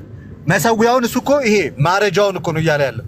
ከዛ ያው በጉ ይመጣል መሰዊያ ብሎ እያወራ ያለው እሱ በጉን የምታርድበት ነው። ከዛ በጉን በስለቱ ታርደውና ልክ ደሙ ሲፈስ ደሙን ይዘህ ትመጣና ያረድክበትን ስለቱን መልሰህ ትቀበዋለህ። ቅድስተ ቅዱሳን እንዲሁ ማረጃው ቅድስተ ቅዱሳን እንዲሆን ኢማጂን በጉ የታረደበት ስለቱ ቅድስተ ቅዱሳን ቢላው ማለት ነው። ባጭሩ ቢላው ታርድበትና ሲታረድ ምክንያቱም ደም ስለማይነካው በእሱ አነጋገር መሰረት ከዛ ከሱ የሚወጣውን ደም እንደገና መልሰህ ደግሞ ስለቱን ትቀባዋለህ ማለት ነው። ትቀባውና ምን ይሆናል? ቅድስተ ቅዱሳን ይሆናል። ከዛ የሚነኩትም ሁሉ ምን ይሆናሉ ማለት ነው? ያንን በጉ የታረደበትን ስለት የነኩ ሁሉ ቢላውን ቅድስተ ቅዱሳን ይሆኑ ሊቀጥሉ ያንን መሰዊያ ብሎ እየተናገረ ያለው በደምሮ አይምሮ ውስጥ የሚመስለው ምንድነው ማለት ነው? በጉ የሚታረድበትን ቢላ ናይፉን አሁን ደግሞ ልናገር እንደዛ ነው ያልከው አይደለ? እኔ ደግሞ ልናገር አሁን እኔ ልናገር፣ ማንም ኢንተራፕት አታርጉኝ። መስዋዕት ወይፈኑን ታቀርባለህ። ለኃጢአት መስዋዕት ወይፈኑን ታቀርባለህ። አንድ ወይፈን ይቀርባል። ልቀጥል፣ ታዳምጣለህ፣ ታቀርባለህ። ከዛስ አዋቂነት ነው። ተጋጅቼ በመልሽ ፕሮቴስታንት የሆኑ አማኞች ስላሉ ብቻ እዚያች ዝም ብለህ ማታውቀው ነገር ከመሬት ተነስተህ አዳምጠኝ፣ ተረጋጋ። ከመሬት ተነስተህ ፕሮቴስታንት የሆኑ አማኞች ብቻ ስላዩ አገልጋይ የሚል ቲተር ስላለ ዝም ብለህ ተነስተህ ፕሊስ እንደማመጥ ከመሬት ተነስተህ ዝም ብለህ አፈ ላይ እንደመጣ አይነገርም። መዘጋጀት ይጠይቃል። ገብተህ እኛ ተዘጋጅተን እንደገባ ነው ሁሉ አንተም ስትመልስ ተዘጋጅተህ ነው። ዲያቆን ወዳለሁ አዳምጥ። እኔ አትወደኝም አላልኩም። አዳምጥ። ማይኩን አትክፈት። እኔ ውደደኝም አትወደደኝም እሱ ለእኔ በጣም የሚያንገበግበኝ ጉዳይ አይደለም። እንደምትወዳት ለባለቤትህ ንገራት። አዳምጠኝ። ምን ሆነ ነው ሚዩት ሳረገ ማይክ አትክፈት ፕሊዝ። ምንድነው? ምን ላይ ደረሰ ብሮ? መሰዊያው ምንድነው ስንለው መሰዊያው የሆነ ነገር ሊሆን ይችላል ነው ያለው። ስለዚህ ደሜ ምንም ሊሆን ይችላል፣ እንጨት ሊሆን ይችላል። ደምረው እባክህ አዳምጠኝ። ድንጋይ ሊሆን ይችላል ማለት መጽሐፍ ቅዱስ ሌላ ሰው ይናገር። በቃ ሌላ ሰው ደሜ ፕሊዝ፣ በእናትህ ሚዩት አታብራ። በቃ ፕሊዝ እባክህ ደሜ ግድ የለም ሚዩት አታብራ።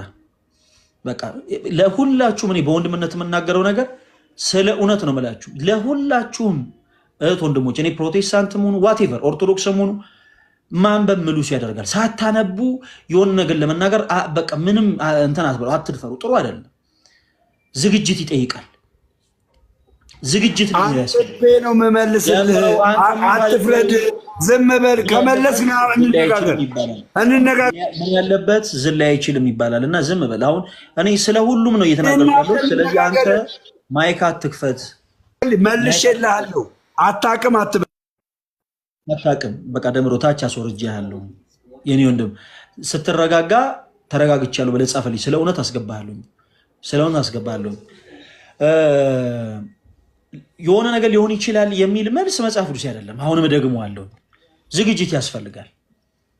እዚህ ጋር የፕሮቴስታንት ቤተ እምነት አማኝ የሆኑ ሰዎች እዚህ ጋር ቁጭ ስላሉ ደምረው ወይኔ በቃ ምን ይሄን ነገር እኔ አላውቀውም ተዘጋጅተህ ትምጣለ ተብሎ ውርደት የለም።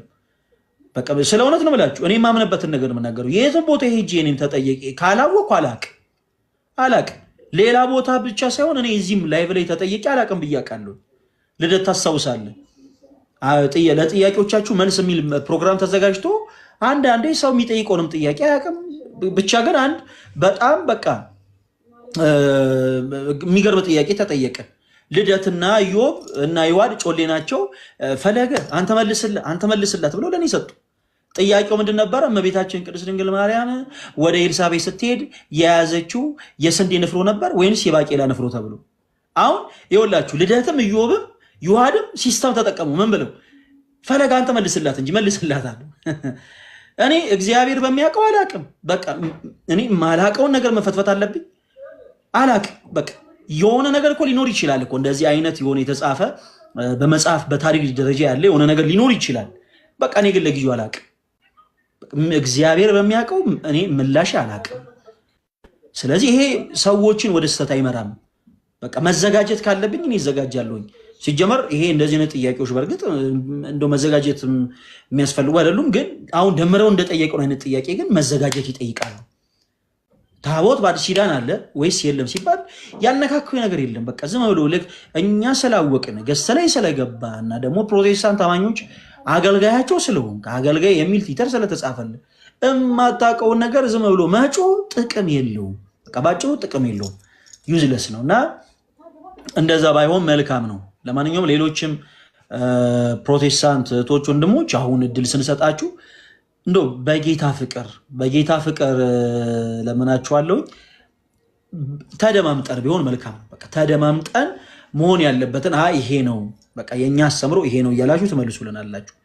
ደሜ ስለ ጮክ በነገራችን ላይ ከሰሞኑ በጣም ከታዘብኩት ነገር ስነግራችሁ በጣም ብዙ ፕሮቴስታንት ወንድሞች ይሉና ማስረጃ እንደሌላቸው ሲያውቁ መልስ እንደሌላቸው ሲያውቁ የሚጠቀሙት መበጥበጥ፣ በቃ መበጥበጥ፣ መረበሽ በቃ ፈራችሁኝ። አሁን ደምረው ሲጠቀም እንደነበረው አይነት ማለት ነው። እግዚአብሔር በሚያውቀው ደምረው ማን ይፈራዋል ማን አይፈራውም ይታወቃል። ለሱም የግድ መንገር የለብንም። ግን እንደዚህ የምንወያይባቸው የትምህርቶች እንትን በጣም እየሰፉ ነው እና በጭወት መታወቂያ የለብንም። በእውቀትም ሲታወቅ እንደው ዛሬ ደሚኮ እንደው የመለሰው መልስ እንዲባል አድርግ እስቲ እንደዚህ ይሻላል። ከዛ ውጭ ግን ደሜ ስለ እውነት በቃ ነጭ ነው። እኔ በአካል ሳገኝም ይሄን ነው ነገር ስለ እውነት ነጭ ነው። ምንም እውቀቱ ገና የለ። ለምን ነው የሌለ? እያነበብክ አይደለም። በቃ እያነበብክ አይደለም። የመጽሐፍ ቅዱሱም እውቀቱ እንደው ያለው ሰው ያስተውቃል እኮ የሆነ ያነበበ ሰው ያስተውቃል። የአንደበት እጥረት አያጋጥመው። ደምሮ ልደት ገና ለምሳሌ ይሄ ክፍል ምን አለ መሰለህ እንደዚህ አይነት ሐሳብ እንትና ምንም የሚያነሳ ሐሳብ አይደለም፣ ማስረጃም አይሆንም ባጭሩ። ስለዚህ ደሜ እንትን ነው አገልጋይም አይደለ ሁልጊዜም ተዘጋጅታችሁ ኑሩ የሌለ መጽሐፍ አይደለ? ቅዱስ ጳውሎስ እንደዚህ ይላል እና ሁልጊዜ ተዘጋጅተን ኑሩ ወንድሜ። ኦርቶዶክሳውያን ብቻ ሳይሆኑ ፕሮቴስታንት አማኝ የሆኑ ሰዎችን ጥያቄ ሊነሳባቸው ይችላል እና አንተ አገልጋይ ነህ ተብሎ እድል ሊሰጥ ይችላል እንድትመልስ እና የዛን ሰዓት ላይ አይን ፍጥጥር ስግጥጥ እንዳይሆን ካፈርኩ አይመልሰኝ እንዳይሆን ከአሁኑ ተዘጋጅ። በቃ ዝም ብሎ ተገብቶ ምናምን አካኪ ዘረፍ አይባልም። ፈለገ ልደተ ቃል ዛሬ ያነሳችሁትን ጥያቄ ሰምቻለሁ፣ ግን እውነት ለመናገር በቂ የሆኑ ማስረጃዎችን አልሰበሰብኩኝም። እናንተ ተዘጋጅታችሁን እየጠየቃችሁኝ ያላችሁት፣ እኔ ግን አልተዘጋጀውኝም። ስለዚህ ማስረጃውን ይዤ ልምጣ ፍቀዱልኝ ግን ይባላል። ደምረው በቃ እንቀጥላው። ደሜን እንርሳት። ልደት ምን እሺ እንቃወማለን። ልደት ምንድነው አበባ የምትሰጠኝ እንዴ? እንቃወማለን ማለት እኔ ቀድምም አየው አይቼ እንዳላየ አለፉ። ከዛ ከእንደገና ደገምክ። አሁን ስሰልሰው እኔ አስፈራኸኝ። አሁን እያስፈራኸኝ ልብ ቅርጽ ልስጥህ። አረ እግዚአብሔር አምላክ ማስዋልና ጥበቡን ይስጥ። አሜን አሜን። ወይ ቀላል አንሶይ እንደው በቃ የታደለ ሰው ኮንለት የታደለ ሰው። እሺ በመሃል ደግሞ ሁላችሁም እዚህ ውስጥ ያላችሁ ኦርቶዶክስ የሆናችሁ ቶች ወንድሞች ልደት ረስቶት ነው እንጂ ፕሮሞት ያደርግ ነበረ በትልቁ ያለውን አካውንት ስላላየው ነው። እዚህ ውስጥ ያላችሁ ሁላችሁ ኦርቶዶክሳዊ የሆናችሁ ቶች ወንድሞች ፕሮቴስታንትም የሆናችሁትን ይመለከታል። እዚህ አጠገባችን ላይ ያለውን የእህታችን የቢታን አካውንት ፎሎ አድርጉ። የኛ የቲክታክ ቤተሰብ የሆናችሁ እንደው ጊፍተር የሆናችሁ ቤተሰቦቻችንም ደግሞ በጊፍት አበረታቷት። እህታችን ፎሎ ያላደረጋችሁ እዚህ ውስጥ 500 ምናምን ያላችሁ ኦርቶዶክሳዊ ፕሮቴስታንትም የሆናችሁ እህቶች ወንድሞች ፎሎ አድርጓት። በኢፖክሲ የተሰሩ ስራዎችን ትሰራለች። በተለይ ለኦርቶዶክሳውያን በኢፖክሲ የተሰሩ ቅዱሳት ስዕላትን በተደጋጋሚ በጣም ብዙ ቪዲዮዎችን ለቃለች። ገብታችሁ ትሰራለች እና እህታችንን ማበረታታት አለብን። እና ኦርደር ማድረግ የምትፈልጉ ሰዎች ለስጦታ ሊሆን ይችላል፣ ለቤታችሁ ሊሆን ይችላል። እንደ ኦርደር ማድረግ የምትፈልጉ ሰዎች ካላችሁም ኦርደር ለማድረግ እንደው ለሌላም ሰው ለማስተዋወቅ ፎሎ ያላደረጋችኋት አሁኑኑ ገብታችሁ ፎሎ አድርጓት። አቤት አቤት አቤት አቤት አቤት! ለኔ አበባ ለኔ ጽጌረዳዋን አበባ ለቅዱሳን አንስት ሲሆን ምን ይጋን? እሺ እና ታችን ከዚህ በላይ የሚገባታል። ስራዎቿ በጣም ቆንጆ ቆንጆ ናቸው። በእውነት ማበረታታት አለብን። ፎሎ ያላደረጋችኋት ሁላችሁ ፎሎ ማድረግ ትችላላችሁ። እውነት ኦርቶዶክሳውያን እርስ በርሳችን መደጋገፍ አለብን በሚለው ነው። እህታችን እኔም ፈለገም ብዙ ኦርደር አድርገናል ከሷ ጋር። እኔ አልደረሰልኝም እስካሁን ለምን እንደሆነ አላውቅም። ግን አይቁም ነገር ፎሎ ያላደረጋችኋት ፎሎ አድርጓት።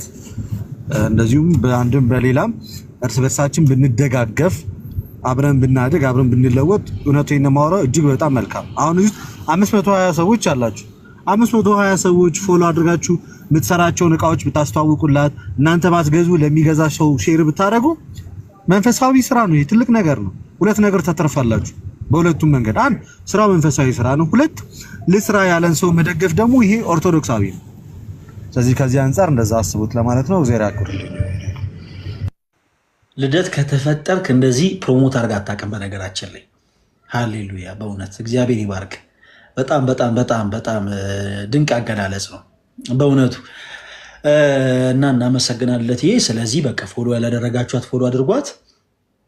ፕሮቴስታንት የሆናችሁ ቶች ወንድሞችም ለቤት ውስጥ እቃዎች፣ ለካፕኬክ ማስቀመጫዎች፣ ረከቦቶች እኔ ላንቺ አይደለም ለሌሎቹ ነው እንትን ያልኩት። ሀሳብሽ ንገሪ። እሺ መናገር የምፈልገው በቅድሚያ አንተ ምን አይነት እንደሆነ ሪፕሬዘንት የምታደርገው ኦርቶዶክስን ስለሆነ በቅንነት ደምረውን በፍቅር ማናገርህን ላመሰግን እወዳለሁ። ምክንያቱም ልቦና ካለው ከዚህ መማር ያለበት ሰው ነው ብዬ ነው የማስበው። ምክንያቱም በጣም ይሳደብ አልፈለገው። እንደሱ ቤትን ብንገባ እንደዚህ ቻንስ አይሰጠንም። አንተ ግን እንትን ሆነ ትዕግስቱ ኖረ እንደዚህ ጊዜ ስለሰጠኸው እኔም በጣም ላመሰግንህ እፈልጋለሁ። ግን ፈለገ አትናቴዎስ ፕሊዝ እንደዚህ ባክ ኤንድ ፎርዝ እያደረገ ዌስት ታይማችንንም በጣም እንዲበላው እንትን አታርገው፣ አትፍቀድለት። የሰጠኸው ታይም በጣም ረጅም ሰዓት ነው። ምክንያቱም እኛ እየተከታተልንህ ነው፣ እየተማርን ነው ካንተ። ስለዚህ የዚህ እንደዚህ መሆን እንደዚህ ታይም መሰጠት ያለበት አይመስለኝም። ከተሳሳትኩ እንግዲህ ይቅርታ። ይሄንን ነው ማለት የምፈልገው። እሺ ቤኪና እህታችን በጣም አመሰግናለሁ። ምን አለ መሰላችሁ ምናልባት በጣም ከይቅርታ እናንተ ያላስተዋላችሁትን ነገር ደግሞ ልንገራችሁ። ምንድነው መሰላችሁ? ለምንድን ነው እኛ ጥያቄ የምንጠይቀው? በመሰረቱ ኦርቶዶክሳዊ የሆኑ ትምህርቶችን ለመማማር እውነት ለመናገር የኢትዮጵያ ኦርቶዶክስ ተዋሕዶ ቤተክርስቲያን በቂ የሆነ ትምህርት አላት። ምንም ከፕሮቴስታንት አማኞች ላይ ፕሮቴስት ከሆኑ ማለት ተቋሚ ከሆኑ ሰዎች ላይ በመንፍቅና ሕይወት ላይ ካሉ ሰዎች ምን የምናገኘው እውቀት አለ ብለን አይደለም የምንጠይቀው። ግን ስንጠይቅ ደምረው ሲሳሳት ደግመን የምንጠይቀው ሲሳሳት አሁንም የምናወራው የፕሮቴስታንት አስተምሮ ምን ያክል በውስጡ የተበከለ የተመረዘ ትምህርት እንዳለው ለማሳየት ነው እንጂ እንደዚህ አይነት በቃ አይደል ብኩን የሆኑ ሐሳቦች በጣም የተመረዙ ሐሳቦች ለማሰራጨት አይደለም፣ እንደ መገናኛ ብዙሃን ለማሳየት ሳይሆን ስህተቱ ምን እንደሆነ እንዲያዩት ነው። በዚህ አጋጣሚ እንደነዚህ አይነት ላይቮችን በነገራችን ላይ በጣም እኔ ካስተዋልኩት አንድ ጊዜ በብዙ ነገሮች ቼክ አድርጌ አውቃለሁ እና የኔ ማጆሪቲ በጣም ከፎሎወሮች በጣም ከፍ የሚል ቁጥር ያላቸው ፎሎወሮች ፕሮቴስታንቶች ናቸው። እነዚህ ሁሉ ፕሮቴስታንቶች ፎሎ ያደረጉኝ እኔን ቢጠሉ ማየት ባይፈልጉ ፎሎ ያደረጉ አብዛኞቹ ማጆሪቲው አልኳችሁ በቁጥራቸው ከፍ የሚሉት ፕሮቴስታንቶች ናቸው። ለምንድን ነው ፎሎ ያደረጉት? አሁንም ማወቅ የሚፈልጉት ነገር አለ። ልክኛ ስንወያይ ከዚህ በፊት ያላወቋቸው የሆኑ አዲስ ሐሳቦችን እያወቁ ነው። እኔ አምነዋል ምናምን ያልኳችሁ ድራማ መስራት አልፈልግም። ያው እንደ ፕሮቴስታንት አማኞች ሆነ አንድ ቁጥር ጻፉ 7 ቁጥር ጻፉ እያለን ድራማ ምንሰራ ሰዎች ስላልሆነ ግን እነዛ ሰዎች የሆነ የፈለጉት ነገር አለ፣ ማየት የፈለጉት ነገር አዲስ እውቀት ያዩበታል። ሌሎችም ወንድሞች መጥተው በሚያነሷቸው ሐሳቦች ላይ ከፕሮቴስታንት ወንድሞች ጋር ስንወያይ አዳዲስ እውቀቶችን ያዩበታል። ከዛ በኋላ የኛ ፍላጎት ደግሞ ምንድነው? ዋናው ፍላጎታችን ከጨለማ ህይወት ወጥቶ ፕሮቴስታንት ወንድሞቻችን ወደ እውነተኛው ወደሚደነቀው ብርሃን እንዲሸጋገሩ ነው። እውነተኛውን አምላክ እንዲያውቁ ነው የምንፈልገው። እውነተኛ የሆነችውን ቤተክርስቲያን እንዲያውቁ ነው የምንፈልገው። ከእውነተኛ በጎቹ ጋር ተቀላቅለው እውነተኛውን አምላክ ክርስቶስን እንዲያመልኩ ነው የምንፈልገው። ነገር ግን ይሄ ግን እንደው በቀጥታ እንደው ቢያቀተ አይምሯቸው ላይ ጥያቄ ምልክት እየፈጠረ ነው ስራን የምንሰራው። ጥያቄ ምልክት እየፈጠረ ነው። እግዚአብሔር ይመስገን አሁን ላይ ቀላል በማይባል ሁኔታ በጣም ብዙ በቁጥር ከፍ ያሉ ፕሮቴስታንት አማኞች ላይ ጥያቄ ምልክት ፈጥረናል። አማኙ ላይ ብቻ አይደለም አገልጋዩም ጭምር ላይ ስለ እውነት ነው የምላችሁ። ይሄንን ምንም እኔ መዋሸት የምፈልገው ነገር አይደለም። ስለ እውነት ነው የምነግራችሁ። ለገንዘብ ብቻ ብለው ጀስት ቸርች ላይ ምናምን ኢየሱስ ያለናል ሃሌሉያ ምናምን እያሉ ጀስት ማይክ ይዘው ፕሮፌት ነን እያሉ የሚያገለግሉ ጭምር በጣም ማጆሪቲ ደግሞ ጀስት ኪቦርዲስት የሆኑ ቸርች ውስጥ ከበሮ ድራመር የሆኑ ምናምን ከዛ ደግሞ ኳየር ላይ የሚያሉ ዘማሪ የሆኑ ሰዎች ለገንዘብ ብቻ ብለው እዛም ቸርች ላይ እየሄዱ ገንዘብ ብቻ እየሰበሰቡ ግን ቃለ እግዚአብሔርን በሚገባ ጠንቅቆ የማያውቁ ብዙ ፕሮቴስታንት አገልጋዮችና አማኞች አሉ። እና እነዚህ ሰዎች አይምሮ ላይ ጥያቄ ምልክት መፍጠር የኛ ትልቁ ስራችን። ጥያቄ ምልክት ስንፈጥር ቀጥታ ዝም ብሎ በጨፈናው ወደ ኢትዮጵያ ኦርቶዶክስ ተዋሕዶ ቤተክርስቲያን ይመጣል ማለት አይደለም። ከሱ የተሻሉ የፕሮቴስታንት መምህራንን ወንጌል አስተማሪዎች ሰዎችም ደግሞ ያንን ሰምተው እንዲስቱ ሳይሆን ጊዜ ለማባከን ሳይሆን በፕሮቴስታንት ቤተ እምነት ውስጥ ምን ያክል ክፍተት እንዳለ ለማሳየት ነው። ከወንጌል ጋር ተያይዞ ምን ያክል ክፍተት እንዳለ ለማሳየት ነው። እኛ ስንነገራቸው ስለማያምኑ ጥያቄ እንጠይቃለን። ከዚህ በፊት ለመናገር ሞከሩ መምህራኖቻችን የኢትዮጵያ ኦርቶዶክስ ተዋሕዶ ቤተክርስቲያን ወንጌል አታስተምርም እያሉ ግን በእኛ ስር ሲሸሸጉ፣ አንዳንዶቹ ጥምቀትን ያከብራሉ። ጥር 11 ጠብቀው ኦኬ ጥር 11 ከምን ላይ አግኝቻቱ አከበራችሁ እንላቸዋለን። እንዲያስተውሉ ታያችሁ። እንዲያስተው ከየት ላይ አምጥታችሁ አከበራችሁት? የጌታችን ትንሣኤ ያከብራሉ እኛ ጋር ጠብቀው። ይሄን ልንገራችሁ ርዕስ ለመቀየር ሳይሆን በየዓመቱ የጌታችን የኢየሱስ ክርስቶስን ትንሣኤ የምናከብሩ በተለያየ ወር በየዓመቱ ይለያያል። በየዓመቱ ይሄ የትንሣኤ በዓል ከአይሁድ የቂጣ በዓል ጋር እንዳይገናኝ በእያደረገና ይወረድ በጣም በተለያየ ቀን ይውላል። ለምሳሌ በአሁኑ ጾሙ የገባው መጋቢት ላይ ነው። በባለፈው ዓመት ግን ጾሙ የገባው የካቲት ላይ ነው። ሲፈታም ልክ እንደዛው ደግሞ ወሩ የተለያየ ቀን ላይ ይፈታል። ትንሣኤውንም በተለያየ ቀን እናከብራለን። እንግዲህ ካላንደር የሌላቸው ፕሮቴስታንት እህቶች ወንድሞች ማለት መጽሐፍ ቅዱሳቸው በዚህ ቀን እንዲያከብሩ በዚህ ቀን እንዲያርጉ ብሎ የማያዛቸው ፕሮቴስታንት ወንድሞች ግን አንዳንድ አዳራሽ ላይ ለቅፈላ እንዲያመች ተደርጎ ትንሣኤን የሚያከብሩ ፕሮቴስታንቶች ተፈጥረዋል። ስለዚህ ትንሣኤን የሚያከብረውን ፕሮቴስታንት እንጠይቀዋለን። ወንድሜ የኢትዮጵያ ኦርቶዶክስ ተዋሕዶ ቤተክርስቲያን ከመጽሐፍ ቅዱስ ውጭ ናት ብለህ ነበር። አዎ እሺ፣ ትንሣኤን ከየት አምጥተህ አከበርከው? ከዛ ሲቀባጥር እንሰማዋለን። ሲቀባጥር የምንሰማው ያ የሚናገረው ቃል በጣም መሰረት የያዘ የሆነ ቃል ሆኖ አይደለም። እውነት ለመናገር እዚህ በጣም ብዙ ውስን ናቸው። ትንሽ በመጽሐፍ ቅዱስ ማስረጃ ትንሽ የሚሆኑት፣ አብዛኞቹ ግን በጣም የሚቀባጥሩ ናቸው። ሰው ሲቀባጥር የምንሰማው ግን ስህተቱን እሱ ባያምን ለሌላው ግን ለማሳየት ነው። ምክንያቱም እዚህ ጋር ከ400 ምናምን ሰዎች ውስጥ ስለ እውነት ነው የምላችሁ 200 ምናምኑ ፕሮቴስታንት ነው፣ 200 ምናምኑ ደግሞ ኦርቶዶክስ ሊሆን ይችላል፣ ወይም ደግሞ ሌላም ቤተ እምነት ሊሆን ይችላል። ስለዚህ ቀላል ቁጥር ለሌለው ፕሮቴስታንት አማኝ ስህተቱን እናሳየዋለን። ከየት አውጥተህ ነው የምታከብረው? የጌታችን ትንሣኤ ከምን ላይ አግኝተህ አከበርከው? በባለፈው ዓመት በዚህ ቀን ላይ ተከበረ። አሁን ደግሞ ከእንደገና ቁጥሩ ደግሞ ተቀይሮ ደግሞ በዚህ ቀን ተከበረ። ከምን ላይ አግኝተህ አከበርከው እንለዋለን። የኢትዮጵያ ኦርቶዶክስ ተዋሕዶ ቤተክርስቲያን እኮ ከመጽሐፍ ቅዱስ ውጭ ናት ብለህ ነበር። ከየት ላይ ያገኘው ብለን እንጠይቀዋለን። ሲመልስ መልስ ሲያጣ ሌሎች የሚያዩ ፕሮቴስታንት እህቶች ወንድሞች ጥያቄ ምልክት ይፈጠርባቸዋል። ስለዚህ አእምሯቸው ላይ ጥያቄ ምልክት የፈጠርንባቸው ፕሮቴስታንት ወንድሞቻችን በጌታ ፍቅር የምንወዳቸው ሄደው ይጠይቅ። በቃ እኔ የምፈልገው ያንን ነው። ሁልጊዜ መልስ ላጡ ፕሮቴስታንት ወንድሞች ሁልጊዜ የምለው ምንድን ነው መሰላችሁ? ከእናንተ የተሻሉትን አገልጋዮች ሄዳችሁ ጠይቃችሁ ነው። በቃ አለቀ። ከእናንተ የተሻሉትን ሄዳችሁ ጠይቃችሁ ነው። ከዛ በኋላ እናወራለን። ያንን ጠይቀው ይመጣሉ። ከዛ በኋላ እናወራለን፣ ዲስከስ እናደርጋለን። ይኸው በማስረጃ ኦኬ። ባለፈው እኮ ይቅርታ ይገርማል። እኔ መልስ ካለው በቃ ይኸው የዛን ሰዓት እኔ ዝግጁ ስላልሆንኩ ነው እንጂ የእኛ ቤተክርስቲያን መምህራን ይኸው ፕሮቴስታንት ናቸው፣ ይኸው ፓስተር ናቸው፣ እንደዚህ ናቸው፣ እነሱ እንደዚህ ብሎ መለሱ ይለናል። ከሌለው ግን አሁንም ጠያቂ ይሆናል ያ ትውልድ። ቀላል አይምሰላችሁ። እዚህ ኢትዮጵያ ውስጥ ሆነን እኛ ውጭ ሀገር ኢቭን ከኢትዮጵያ ውጭ ባሉ ሀገራት ላይ ያሉ ፕሮቴስታንት አማኞች ይከታተላሉ። ይህንን ላይ ሀቁን ነው የምነግራችሁ።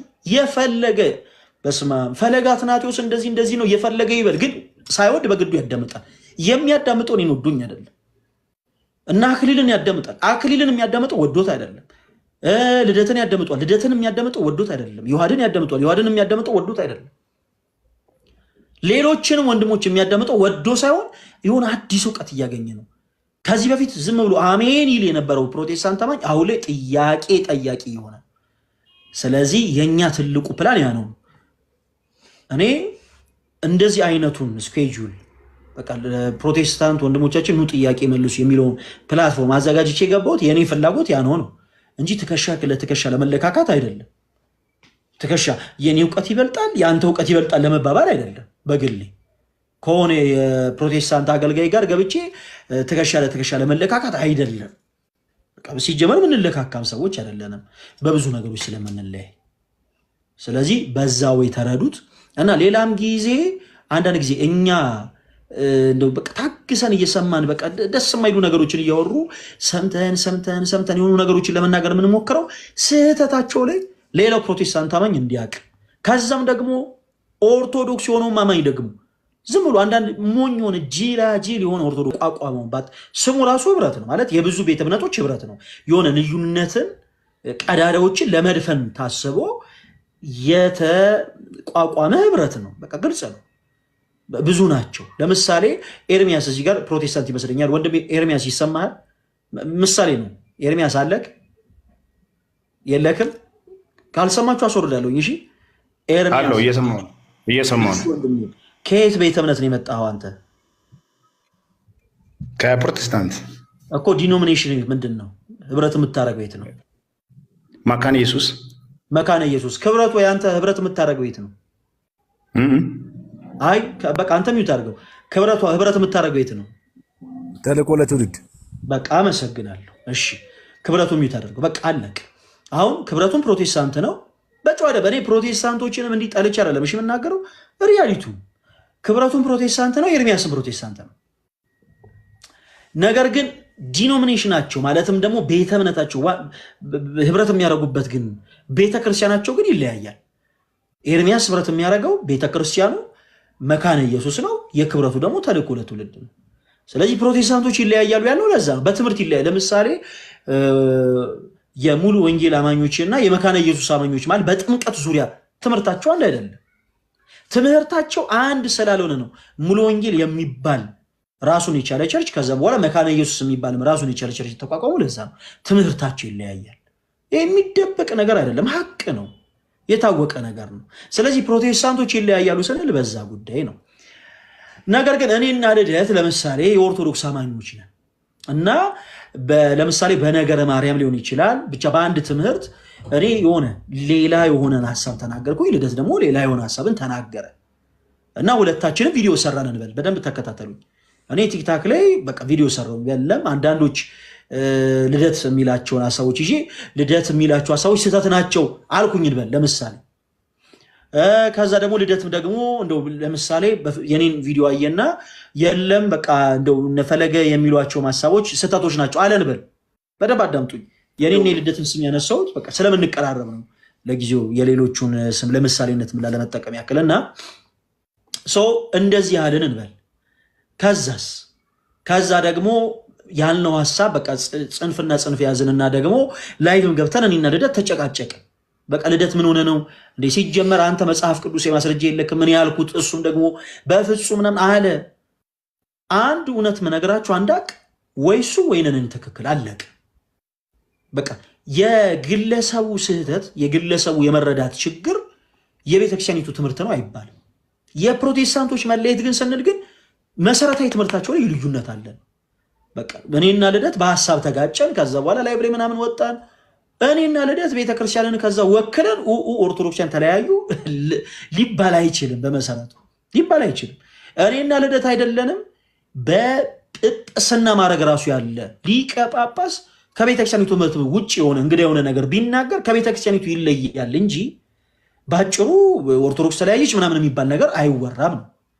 ነገር ግን እኔና ልደት በሐሳብ እንኳን ብንለያይ አንድ የሚያደርገን የቤተክርስቲያን ትምህርት አለ ነው ባጭሩ። የአባቶች ትምህርት አለ፣ የቤተክርስቲያን ትምህርት አለ። የኔና የሱ መረዳት ያለንበት የእውቀት እንትን ደረጃው እኩል ስለሆነ ስናወራ በቃ ልንገፋፋ እንችላለን በሐሳብ እኔ እና እሱ ግን የሚዳነን የአባቶች ትምህርት አለ ነው ባጭው